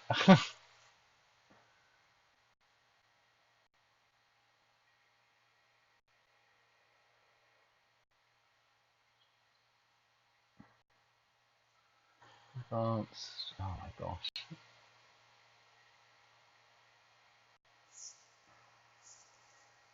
Advanced.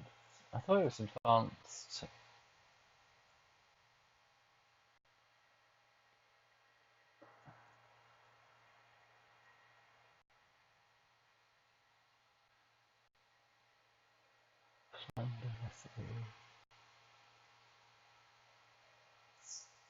Advanced tools.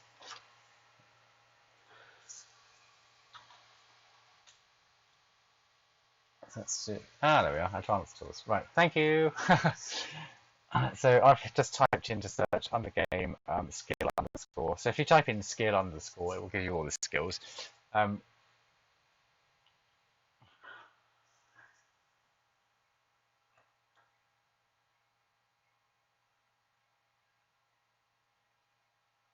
advanced tools has come up. So again, we don't need this to be a parent because it's unlikely that the Grapeshot are going to change the skills and add more to them. They're just going to add more skills. So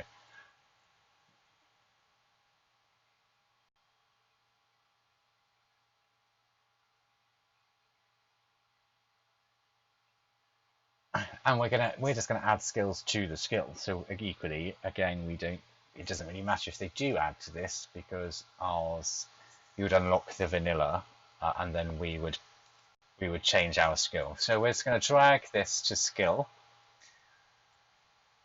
and we're going to copy it.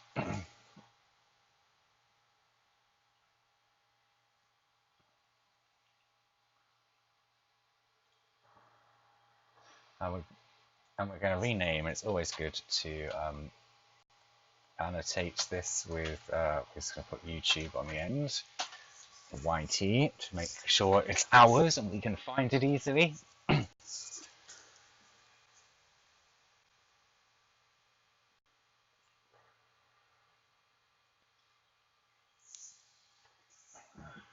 So we've got advanced tools, YouTube. So we're going to open that now because we need to.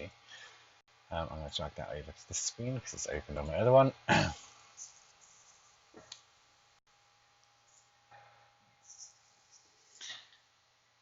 So this is what it looks like. So at the top it says the level of the character, to be able to unlock this, level 0 in this case. How many engram points? And we're going to say this is going to be 3.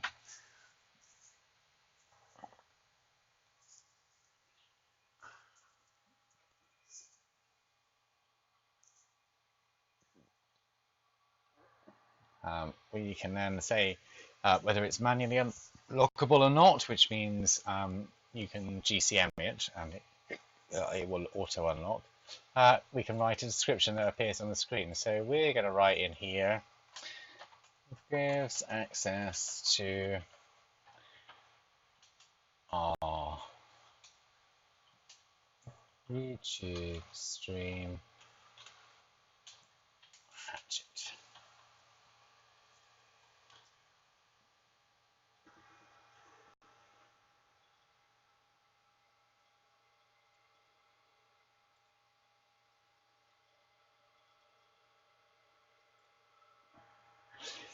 Underneath that, it says the engram requirement set. So these are the engrams required to be unlocked before you can access this one.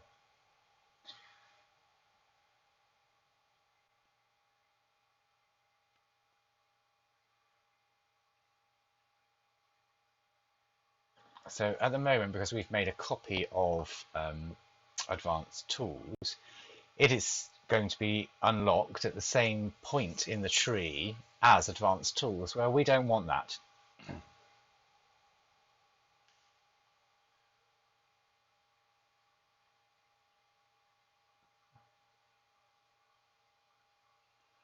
And what we want is, because we're making it free, is for someone to learn advanced tools first, and then this will be directly underneath it, free of charge, because they've already paid 8 to unlock the vanilla.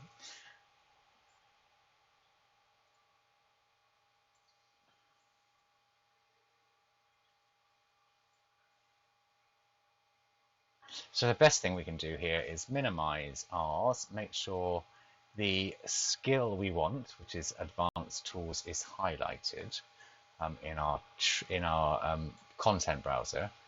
Hop back here and use the arrow to transfer it in.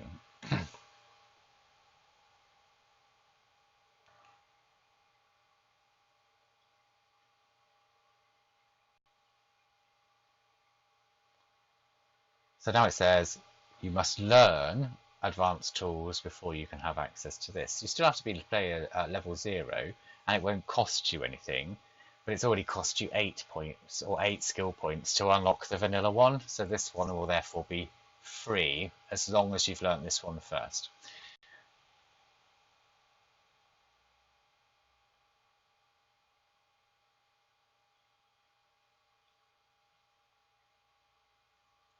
We can then pop into the engram items, and in here is everything that the unlocking this will give you access to. So I'm gonna open them all, and it says you've got the fishing net, the climbing pick, the wooden sickle, the metal hatchet, which is what we're interested in, metal pick and lantern, spyglass, scissors, etc., etc., etc., etc.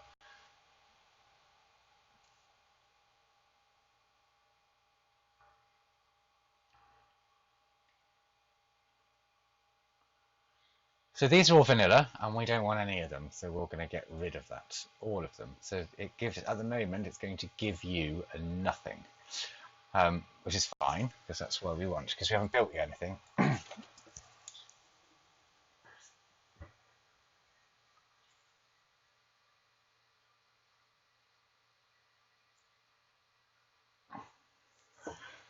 Buffs are making things sparkle and do all sorts of other cool stuff. Features will give you access to things that aren't physical items. They are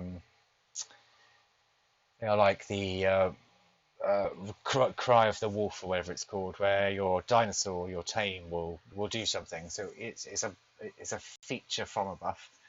Stats will just increase the stats, so perhaps you can harvest things better. So anything that isn't an actual physical item is either a buff, a feature, or a stat.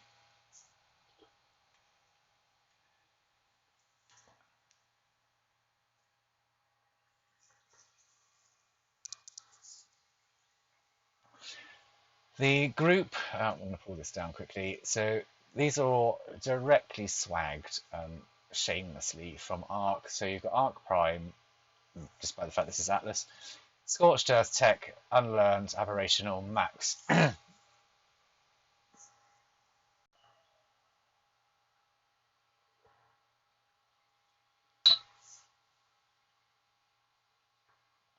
So this is the way that what Ark did is if you could only learn it in Scorched Earth, the DLC, they would switch it to Scorched Earth and then you couldn't learn it on the center or the islands.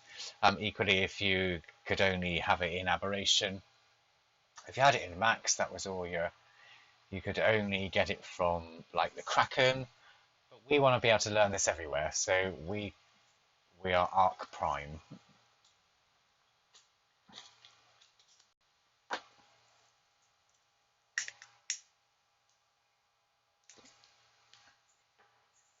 And then finally, you've got your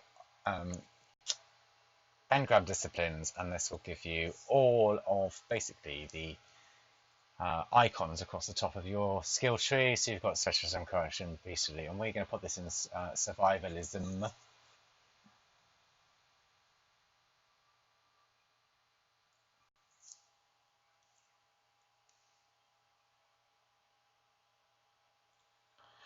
And then we got the name for it. So we're going to call this, instead of advanced tools, well, we're going to call it advanced tools. But just so it shows up differently on the screen, we're going to put it as YouTube.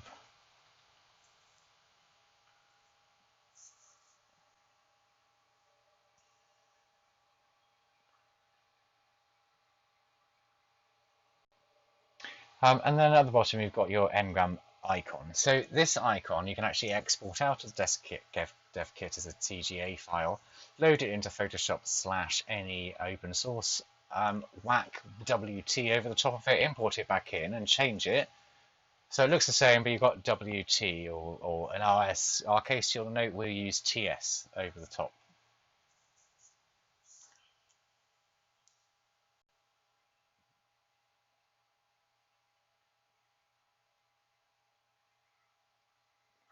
So I'm not going to do that. I'm going to leave it to be the same, and we're going to hit save. So at the moment, we've set up our skill, and our skill is ready to receive data, but it has no data to receive. So we can close that down.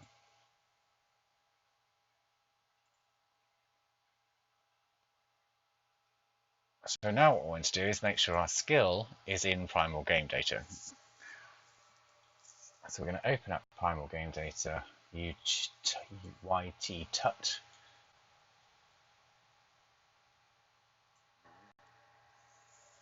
And we're going to type in, because there's a lot of data in here, we're interested in additional.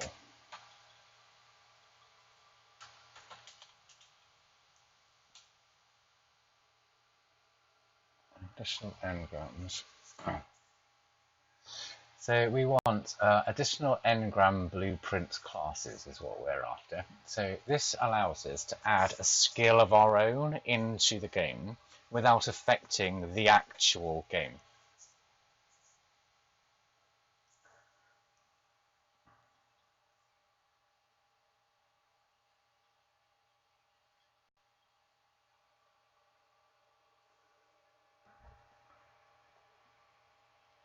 So we're going to hit the plus sign. And basically it just says at the moment, well, what do you want to add? At the moment we've got none. So we're going to use our old trick of minimizing this.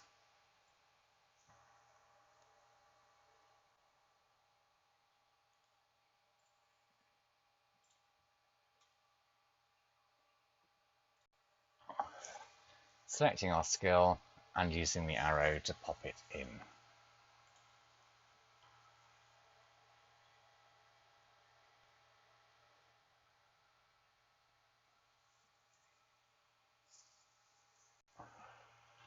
So that's it. Save that. And we can get rid of Primal Game Data again. So that's it. We're now ready to learn some stuff. We could actually play it now and our skill would appear on the skill tree.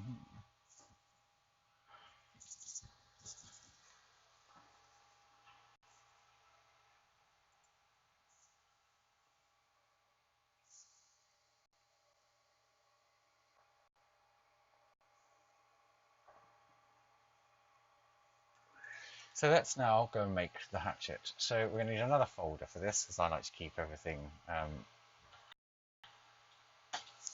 neat and tidy. So we'll make a folder called Tools. That's where we're going to put our hatchet.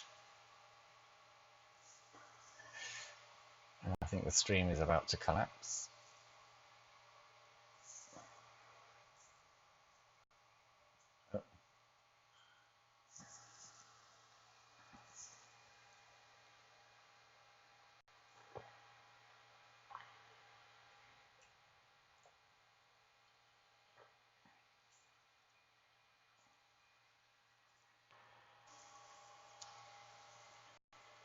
Okay, hopefully I'm back.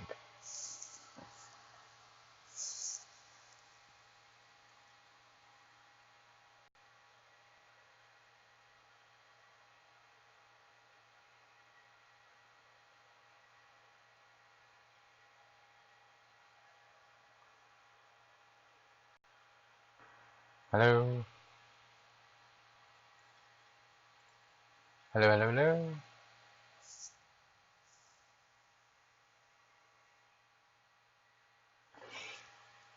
So to pick up where we left off then, I've just created a folder called Tools and I'm going to copy the hatchet into there.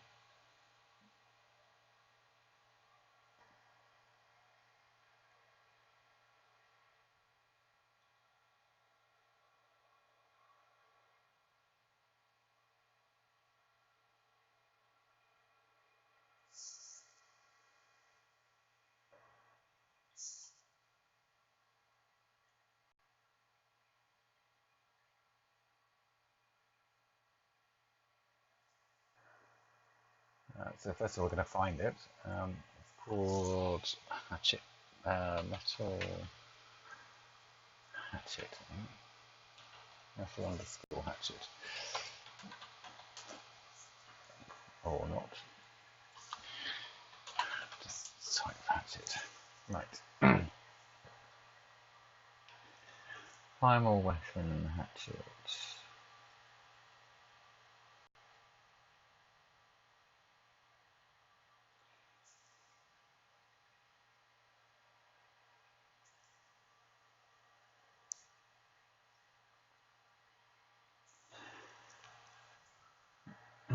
Right, so those coming back, we need the primal item and the primal structure. One is blue, one has an image. So we're going to need to make a copy of the primal item. So we're going to copy that in. And we don't need a parent again because we're going to change them anyway. And if we scroll down, there's the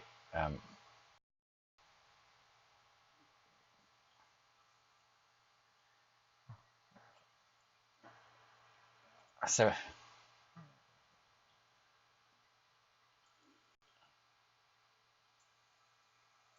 and a copy of the weapon metal hatchet. So we don't want the base one.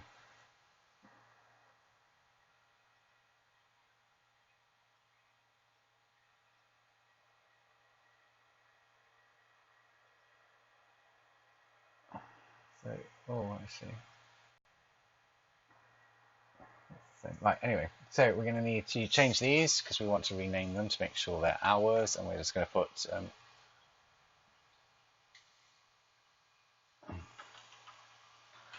primal weapon, primal item weapon.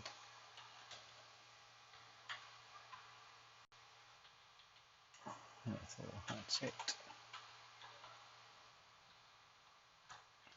Receive.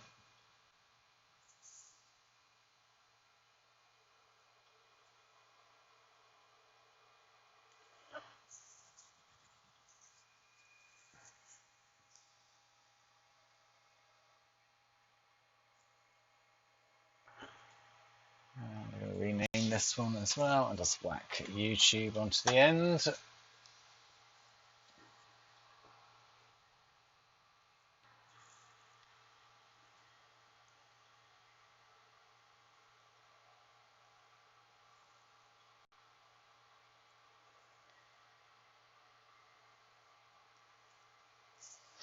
So we have now everything we need to be able to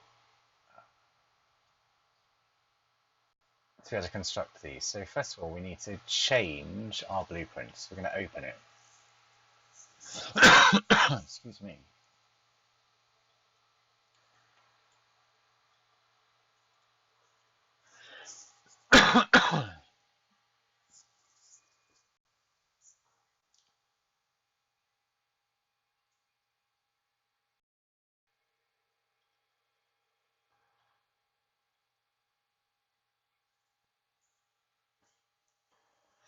So first things we need to do, well, we need to do quite a few things.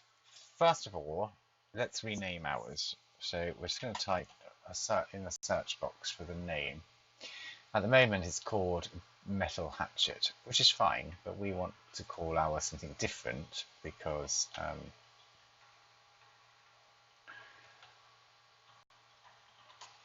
we need to be able to spot it in the game. So we're going to go uber cheap, uber powerful. Actually, let's not do that.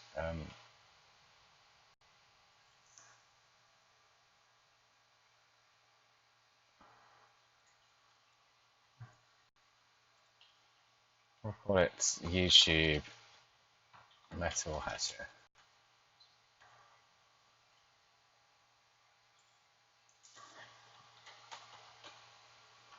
We'll do a search for description. There we are. YouTube, very cheap, but very powerful hatchet.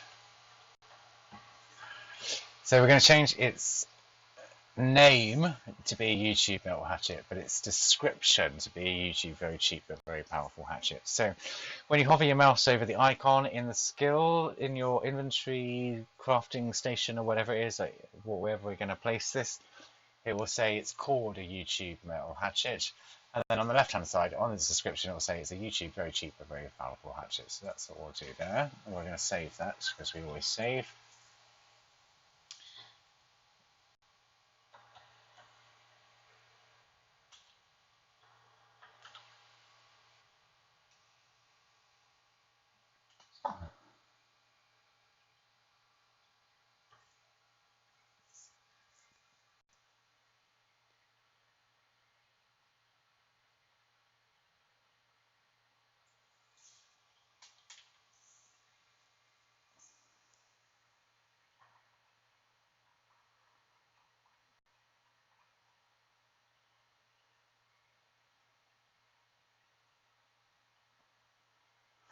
And I'm just looking for what item we need to spawn in. Actually, we need to put spawn. Actually, we need to spawn in crafting actor to spawn. So we want to then use the spawn actor to be able to pull in this into the real world. So remember, this is just what appears in your inventory. It does not appear in the world. We need to give it the other file to say, once you've built it, make this appear in the world. Again, it's this use spawn actor of class. At the moment it says none, and we're going to use our cheat again, and we're going to grab our other file, and we're going to pop that in there.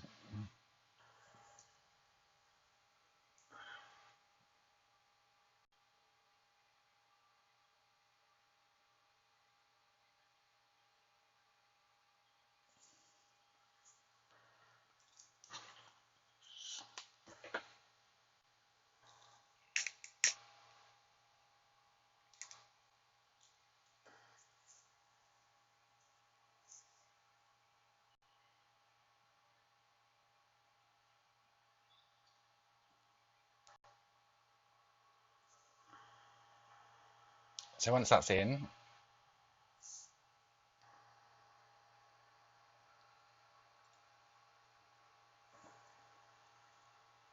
in, we're pretty much done with this file, so we can make sure we save it. And we, oh, actually, no, we need to change what we're going to build it with, don't we? Craft. So in our crafting requirements, we've got base resource requirements. We've got 1, 2, 3 of them in total, 0, 1, and 2, and it says we need metal, 1 wood, and 10 hide. So we don't want all of that rubbish. What we need is, we'll get rid of that one, I think.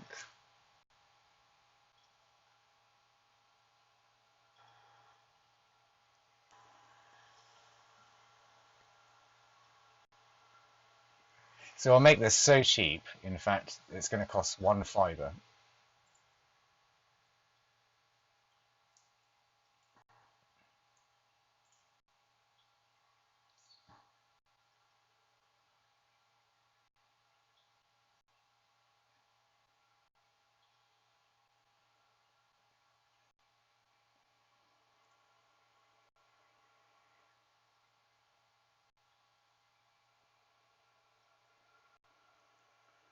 So we are going to make this cost 1 fibre. So again, we're going to use our cheat. We're going to move that out of the way, and we're going to go to the game, and we're going to type in fibre.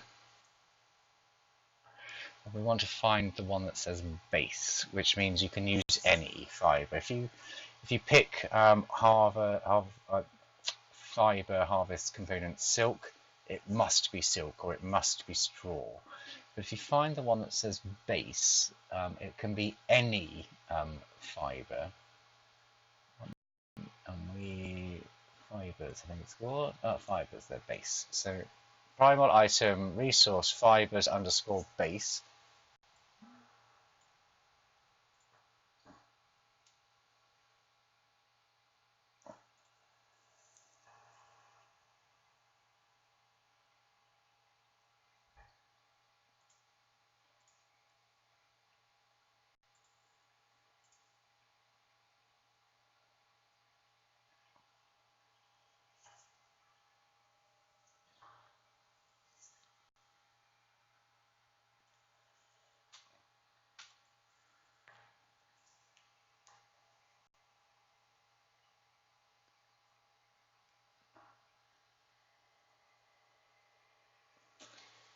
So I've deleted all of the others now, and I'm making this hatchet cost 1 of any fibre. So uber cheap, really, as we said. If you scroll down a little bit further, you'll see that it also requires you to craft it in the smithy, because it says here primal inventory BP smithy. We're going to leave that for now, because we can spawn in a smithy to build it, just to show that this functions properly.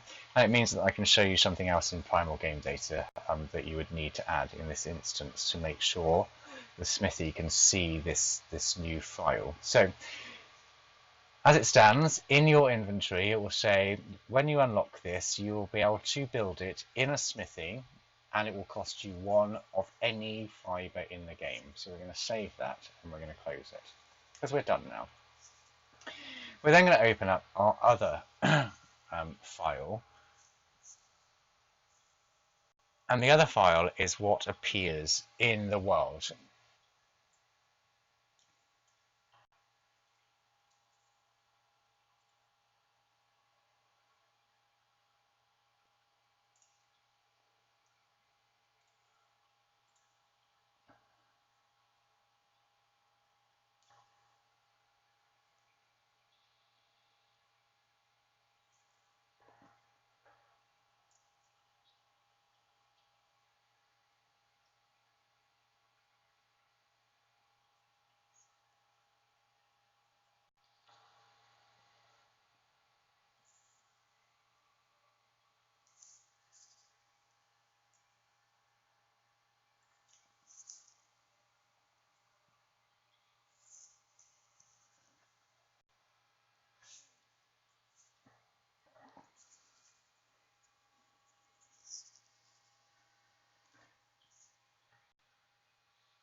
So that's now open, and what we're going to do again is we need to change its name. So if we type in name, or do we not have to for this one actually because it's a weapon. Description. Well, we don't because it's a weapon. If it was no, because you wouldn't look at it, would you? You wouldn't be able to see it in the real world because it'll be in your hand. If it was a structure, a physical structure like a floor, or we would have the description name. But if I do a search for description, there's nothing there, so we don't need to do it for the hatchet. But what we do want to do is change how much damage it does. So if you type in damage, we can see if we scroll down. Melee damage amount, there we are. So at the moment it was going to do 49 damage.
So we're going to change that, so let's double it, so and a bit, so let's make it do 100 damage.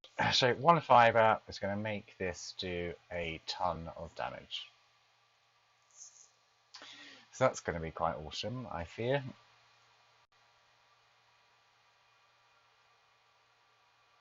Just checking my video stream quickly, because I've been told it's incredibly blurry. So if you are getting a blurred image, I think you need to refresh, maybe. So anyway, we're going to make this. Oh God, is the stream? Unfortunately, my Windows is also downloading a new version of Windows because why wouldn't it at midnight? Why is it saying stream complete when it's not?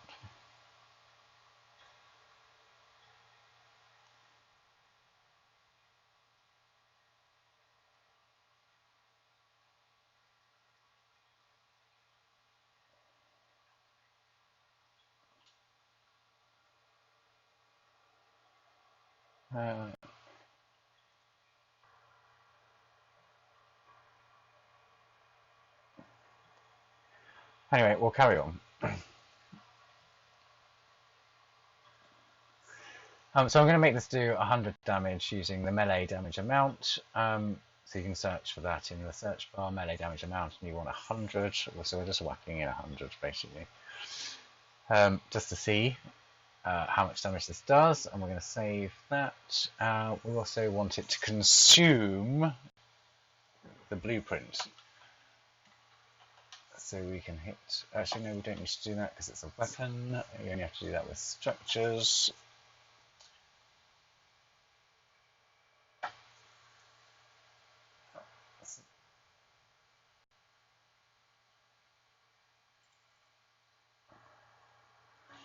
So we've changed that. So we now need our primal. We need our skill again now because we have the files to add to it. So we can go to our skill, open up the skill.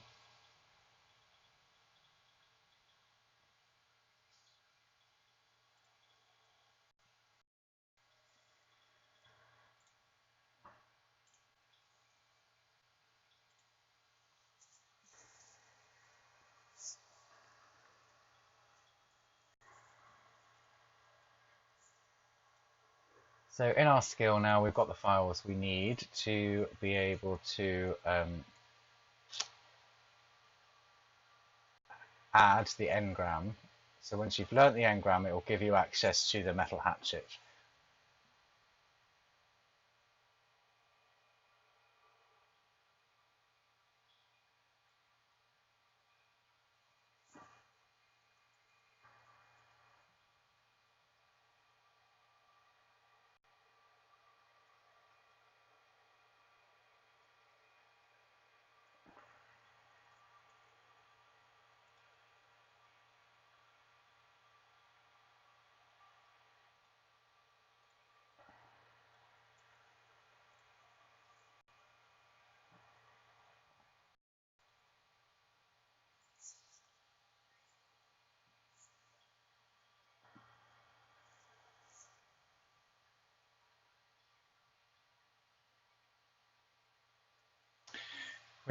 Once we've added that in, we can hit save because we need that saved, and we now need to go to our primal game data again because we need to tell it where to build said component. So in primal game data, we need to search again for additional. We've already added our skill at the top, and we want additional inventory component. If you can probably just type inventory component append. So we want, because remember this must be built in the smithy, so we need to add the smithy to our primal game data and tell it that you're allowed to build our version of the hatchet in it.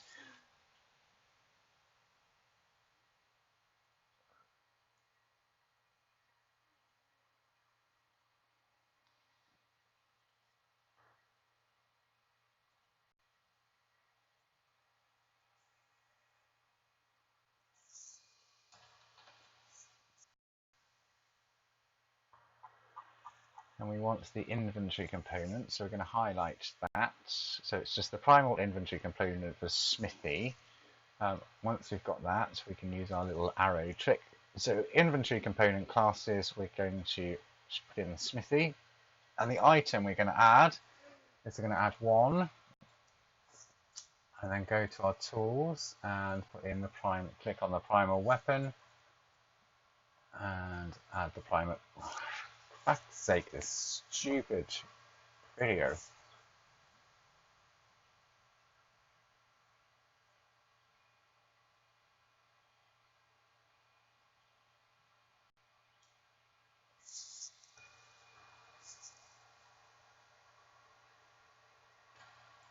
So once that's done, we can save again, and then we're ready to play and make sure we can build this thing. So we're going to do a bit of cheating because I'm going to spawn stuff in. I'm going to play. I don't know why my stream keeps pausing itself, which is beyond annoying now. After 3.5, maybe it's because I've been streaming for 3.5 hours.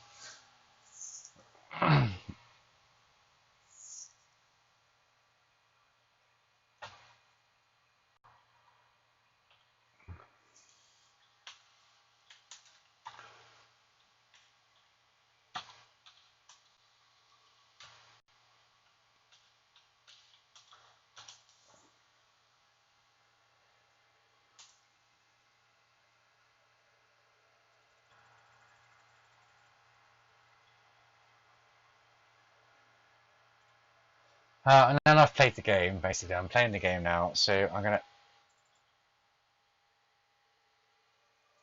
We'll go to Advanced Tools. And then we can see our advanced tool. Going to give us access to the YouTube metal hatchet. We're going to put that in. I'm then going to Giphy myself a smithy.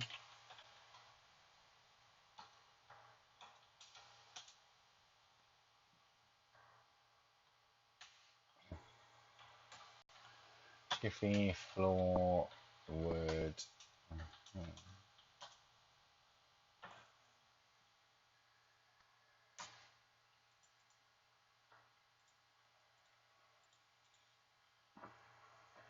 And let's pop down a smithy.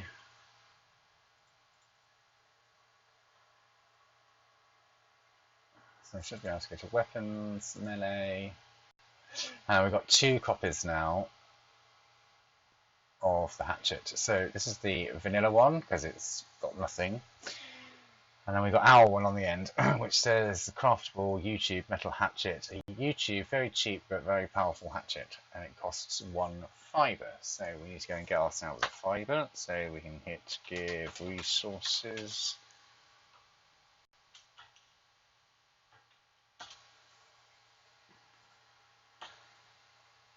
And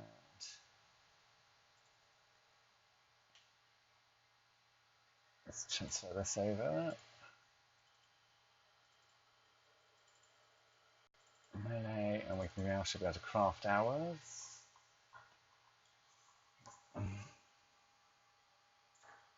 And there it is. And we can now pop it down. Right, so we've now got a version of our hatchet, which I can fire about.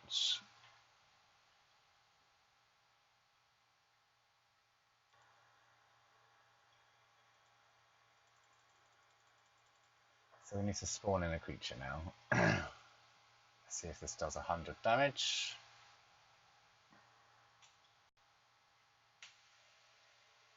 So let's get a chicken. So we don't want something that's going to fight back. Spawn, dino, untamed. Right, so there we are.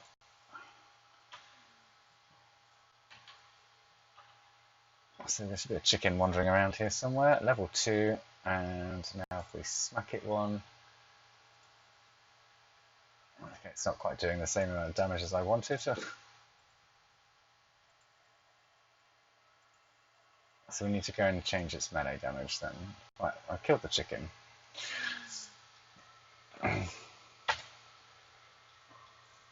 it's not doing the amount of damage we want. So, as a bug report then, we can now go... And let's go and open...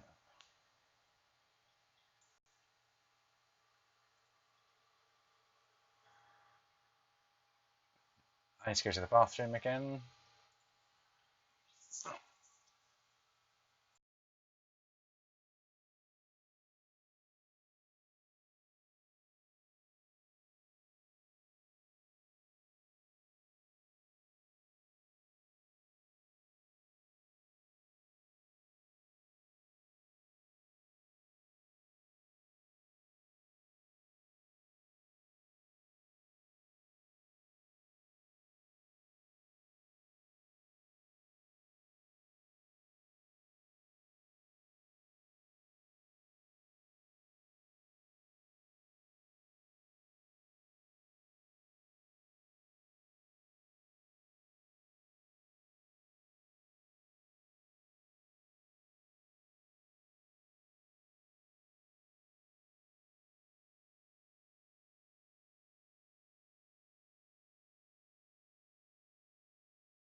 Right, I'm back. Sorry about that. So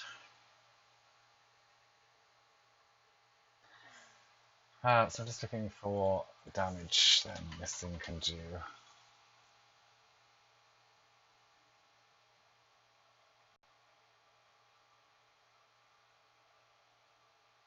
Oh, hit damage. There we are.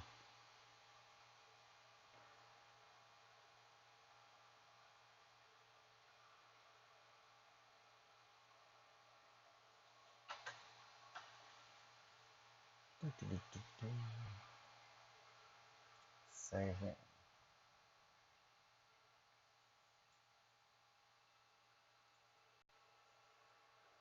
Play again. Let's spawn all this stuff back.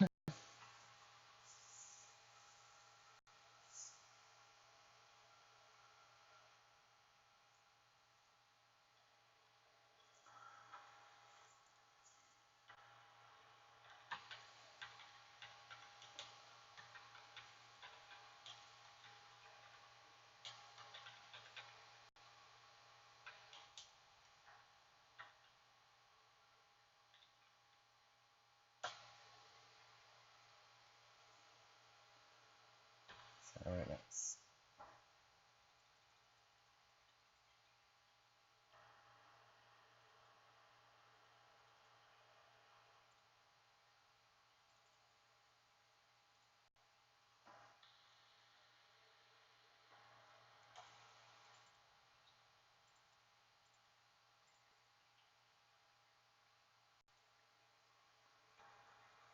I'm just doing all of that again.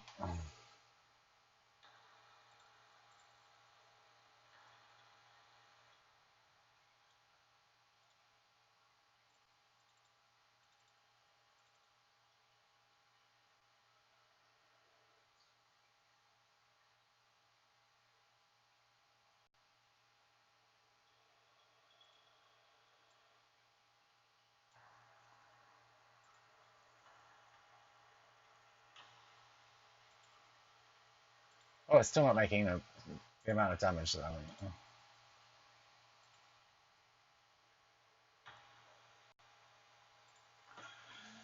Damage multiplier, where's that? It's been such a long time since I've played with weapons.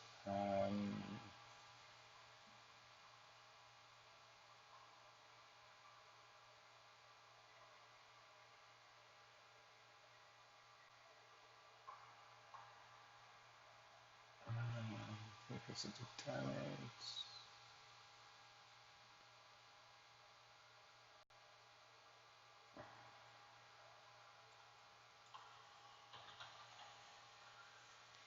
Melee.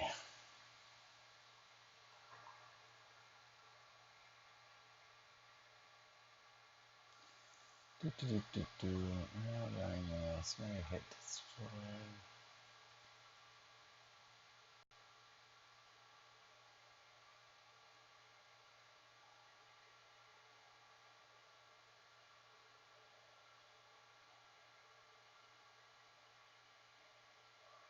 Just looking for which is the melee damage we want to use.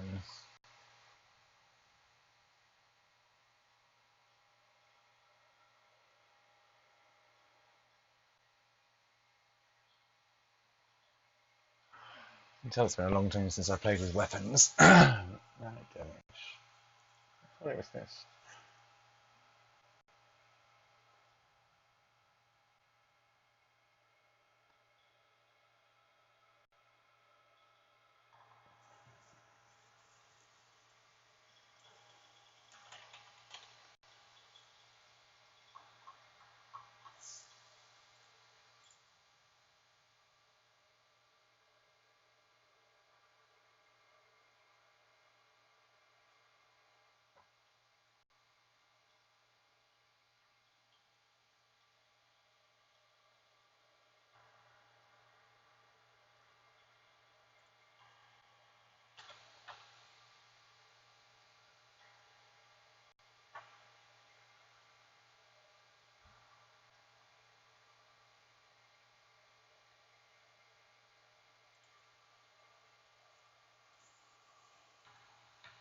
Where's my chicken?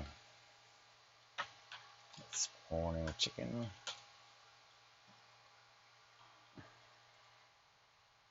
It's only doing 3 damage. Gosh, my cat just jumped on the table and scared the living hell out of me.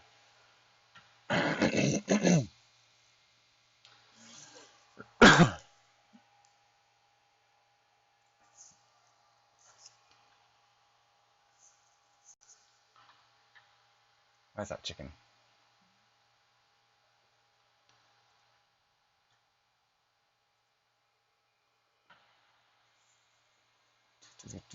Right, I can't find where the melee damage is for this thing.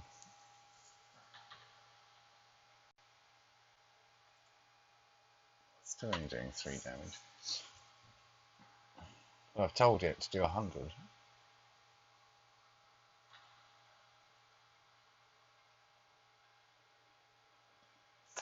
Is it in the other file, perhaps? Let's have a look.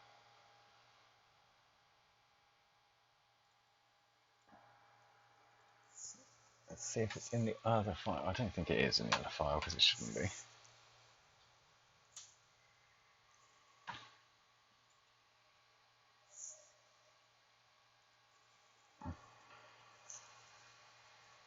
Oh, melee damage multiplier. There we are.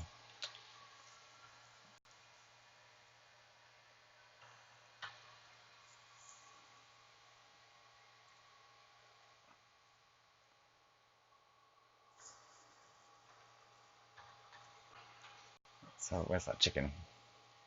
Right, so I've just changed the multiplier to 10, so this should now do more damage.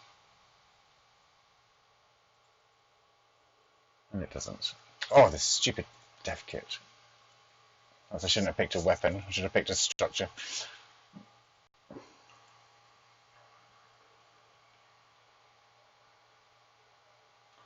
Oh, well, anyway, you get the idea. You can change all the variables you want. You just need to know which variables it is that you need to actually use to be able to change the things you want to do. So the variable is definitely a melee one.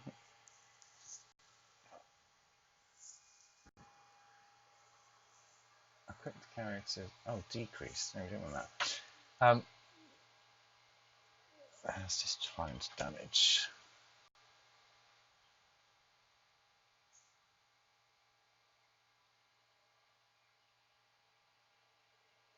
Damage.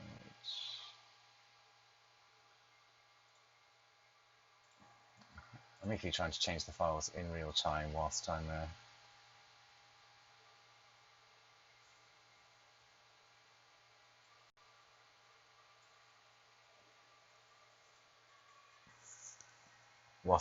playing the game, which is probably not the best idea I've ever come up with either.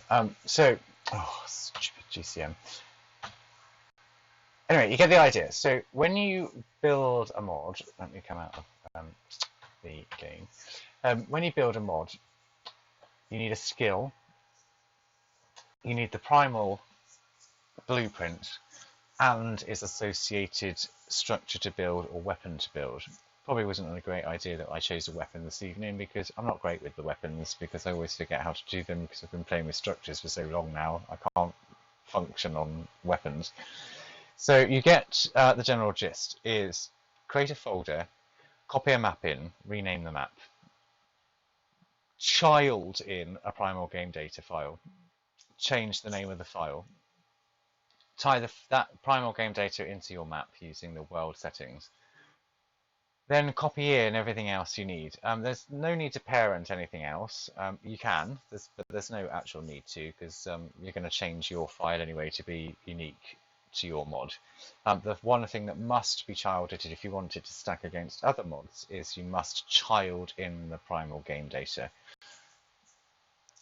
And that's pretty much it, apart from advanced programming and just programming and node building in general, which I showed you some of earlier in the some nodes. And there's literally tens of thousands of nodes to play around with, and it is just trial and error. There's loads of wikis out there under Unreal's Unreal Engine's pages in their own forums where you get to learn what the nodes all do. You can create your own nodes, your own functions, your own interfaces, your own macros, lots of utilities that are out there. I mean, you can't copy in everything into the dev kit because it just won't allow it. It will crash. But that'll bring us to the end of this. Because it's now nearly 1 o'clock in the morning and I will need to edit all of this tomorrow.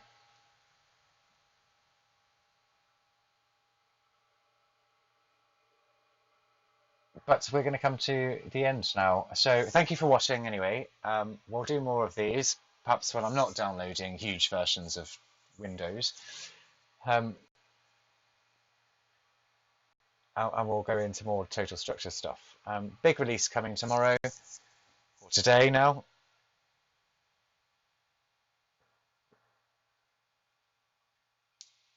I'll see you on the other side, guys. Thank you very much.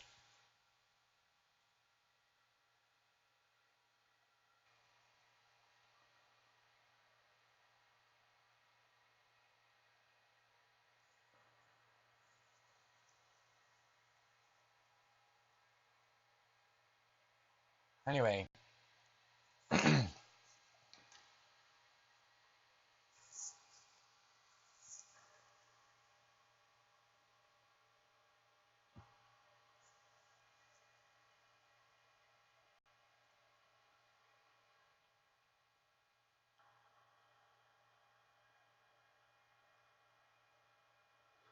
Right. Can you? I don't know if I'm back or not. There's something going on with my internet connection. I think I'm not streaming as efficiently as I was earlier.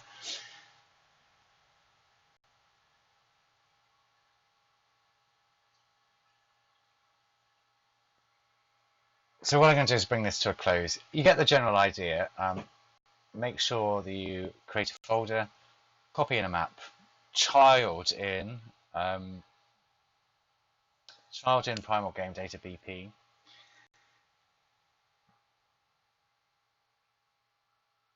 And then you can create anything you want: structures, weapons, clothes. Make sure you tie it to a skill. Make it craftable in a component, either yourself or a crafting station like a smithy. Upload all that into Primal Game Data. Over the weekends, what I'll do is we'll do this again when I'm not downloading huge versions of trial versions of Windows. And we'll run through some more complicated stuff with total structures and total ships, maybe. Anyway, I'll see you on the other side. Thanks for watching tonight. Apologies for the technical issues at the end.